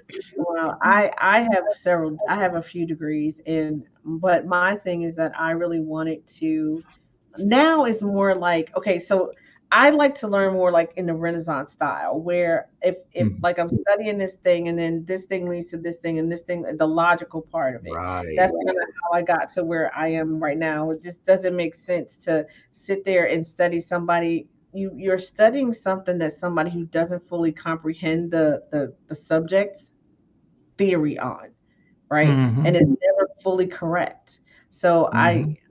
I'm always challenging people's um positions and they don't really like it. So they usually let me kind of like I opt was a out the class. rebel. Mhm. Yeah, You yeah. sound like my 7-year-old. Yeah, it's like He's exactly. It's like always that. questioning me. It don't make sense. Why do I need to eat this, Ma? What's it gonna do for me? Exactly. The thing that really got the thing that broke my brain is when I wanted to know why like, somebody asked the question, why is the sky blue? And they said because it reflects the ocean. But if you go to the ocean, that thing ain't blue. Right. And, Not in New York. and nowhere, nowhere the water is clear. It doesn't Right. matter. Water is clear. Water is not blue. So okay, so yeah, that broke my brain, and that's why I am who I am right But it now. didn't break your soul, and I that's important. Oh no, And young it people will really be happy. yeah, it really was, it just kind of like set me up to know that no like people like the theories, yeah. If you I Mm. was if told it you was the give me a shortest theory, wavelength to our eye, so everything appears to have a color. but that is a better explanation than it reflects the ocean.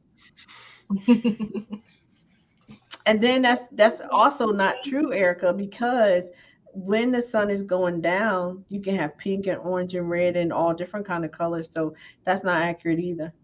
Maybe the pink is closer to the eye at that point.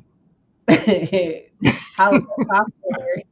I think I mean, everything in the world is black and white, like my shirt, like my goatee, like my hair.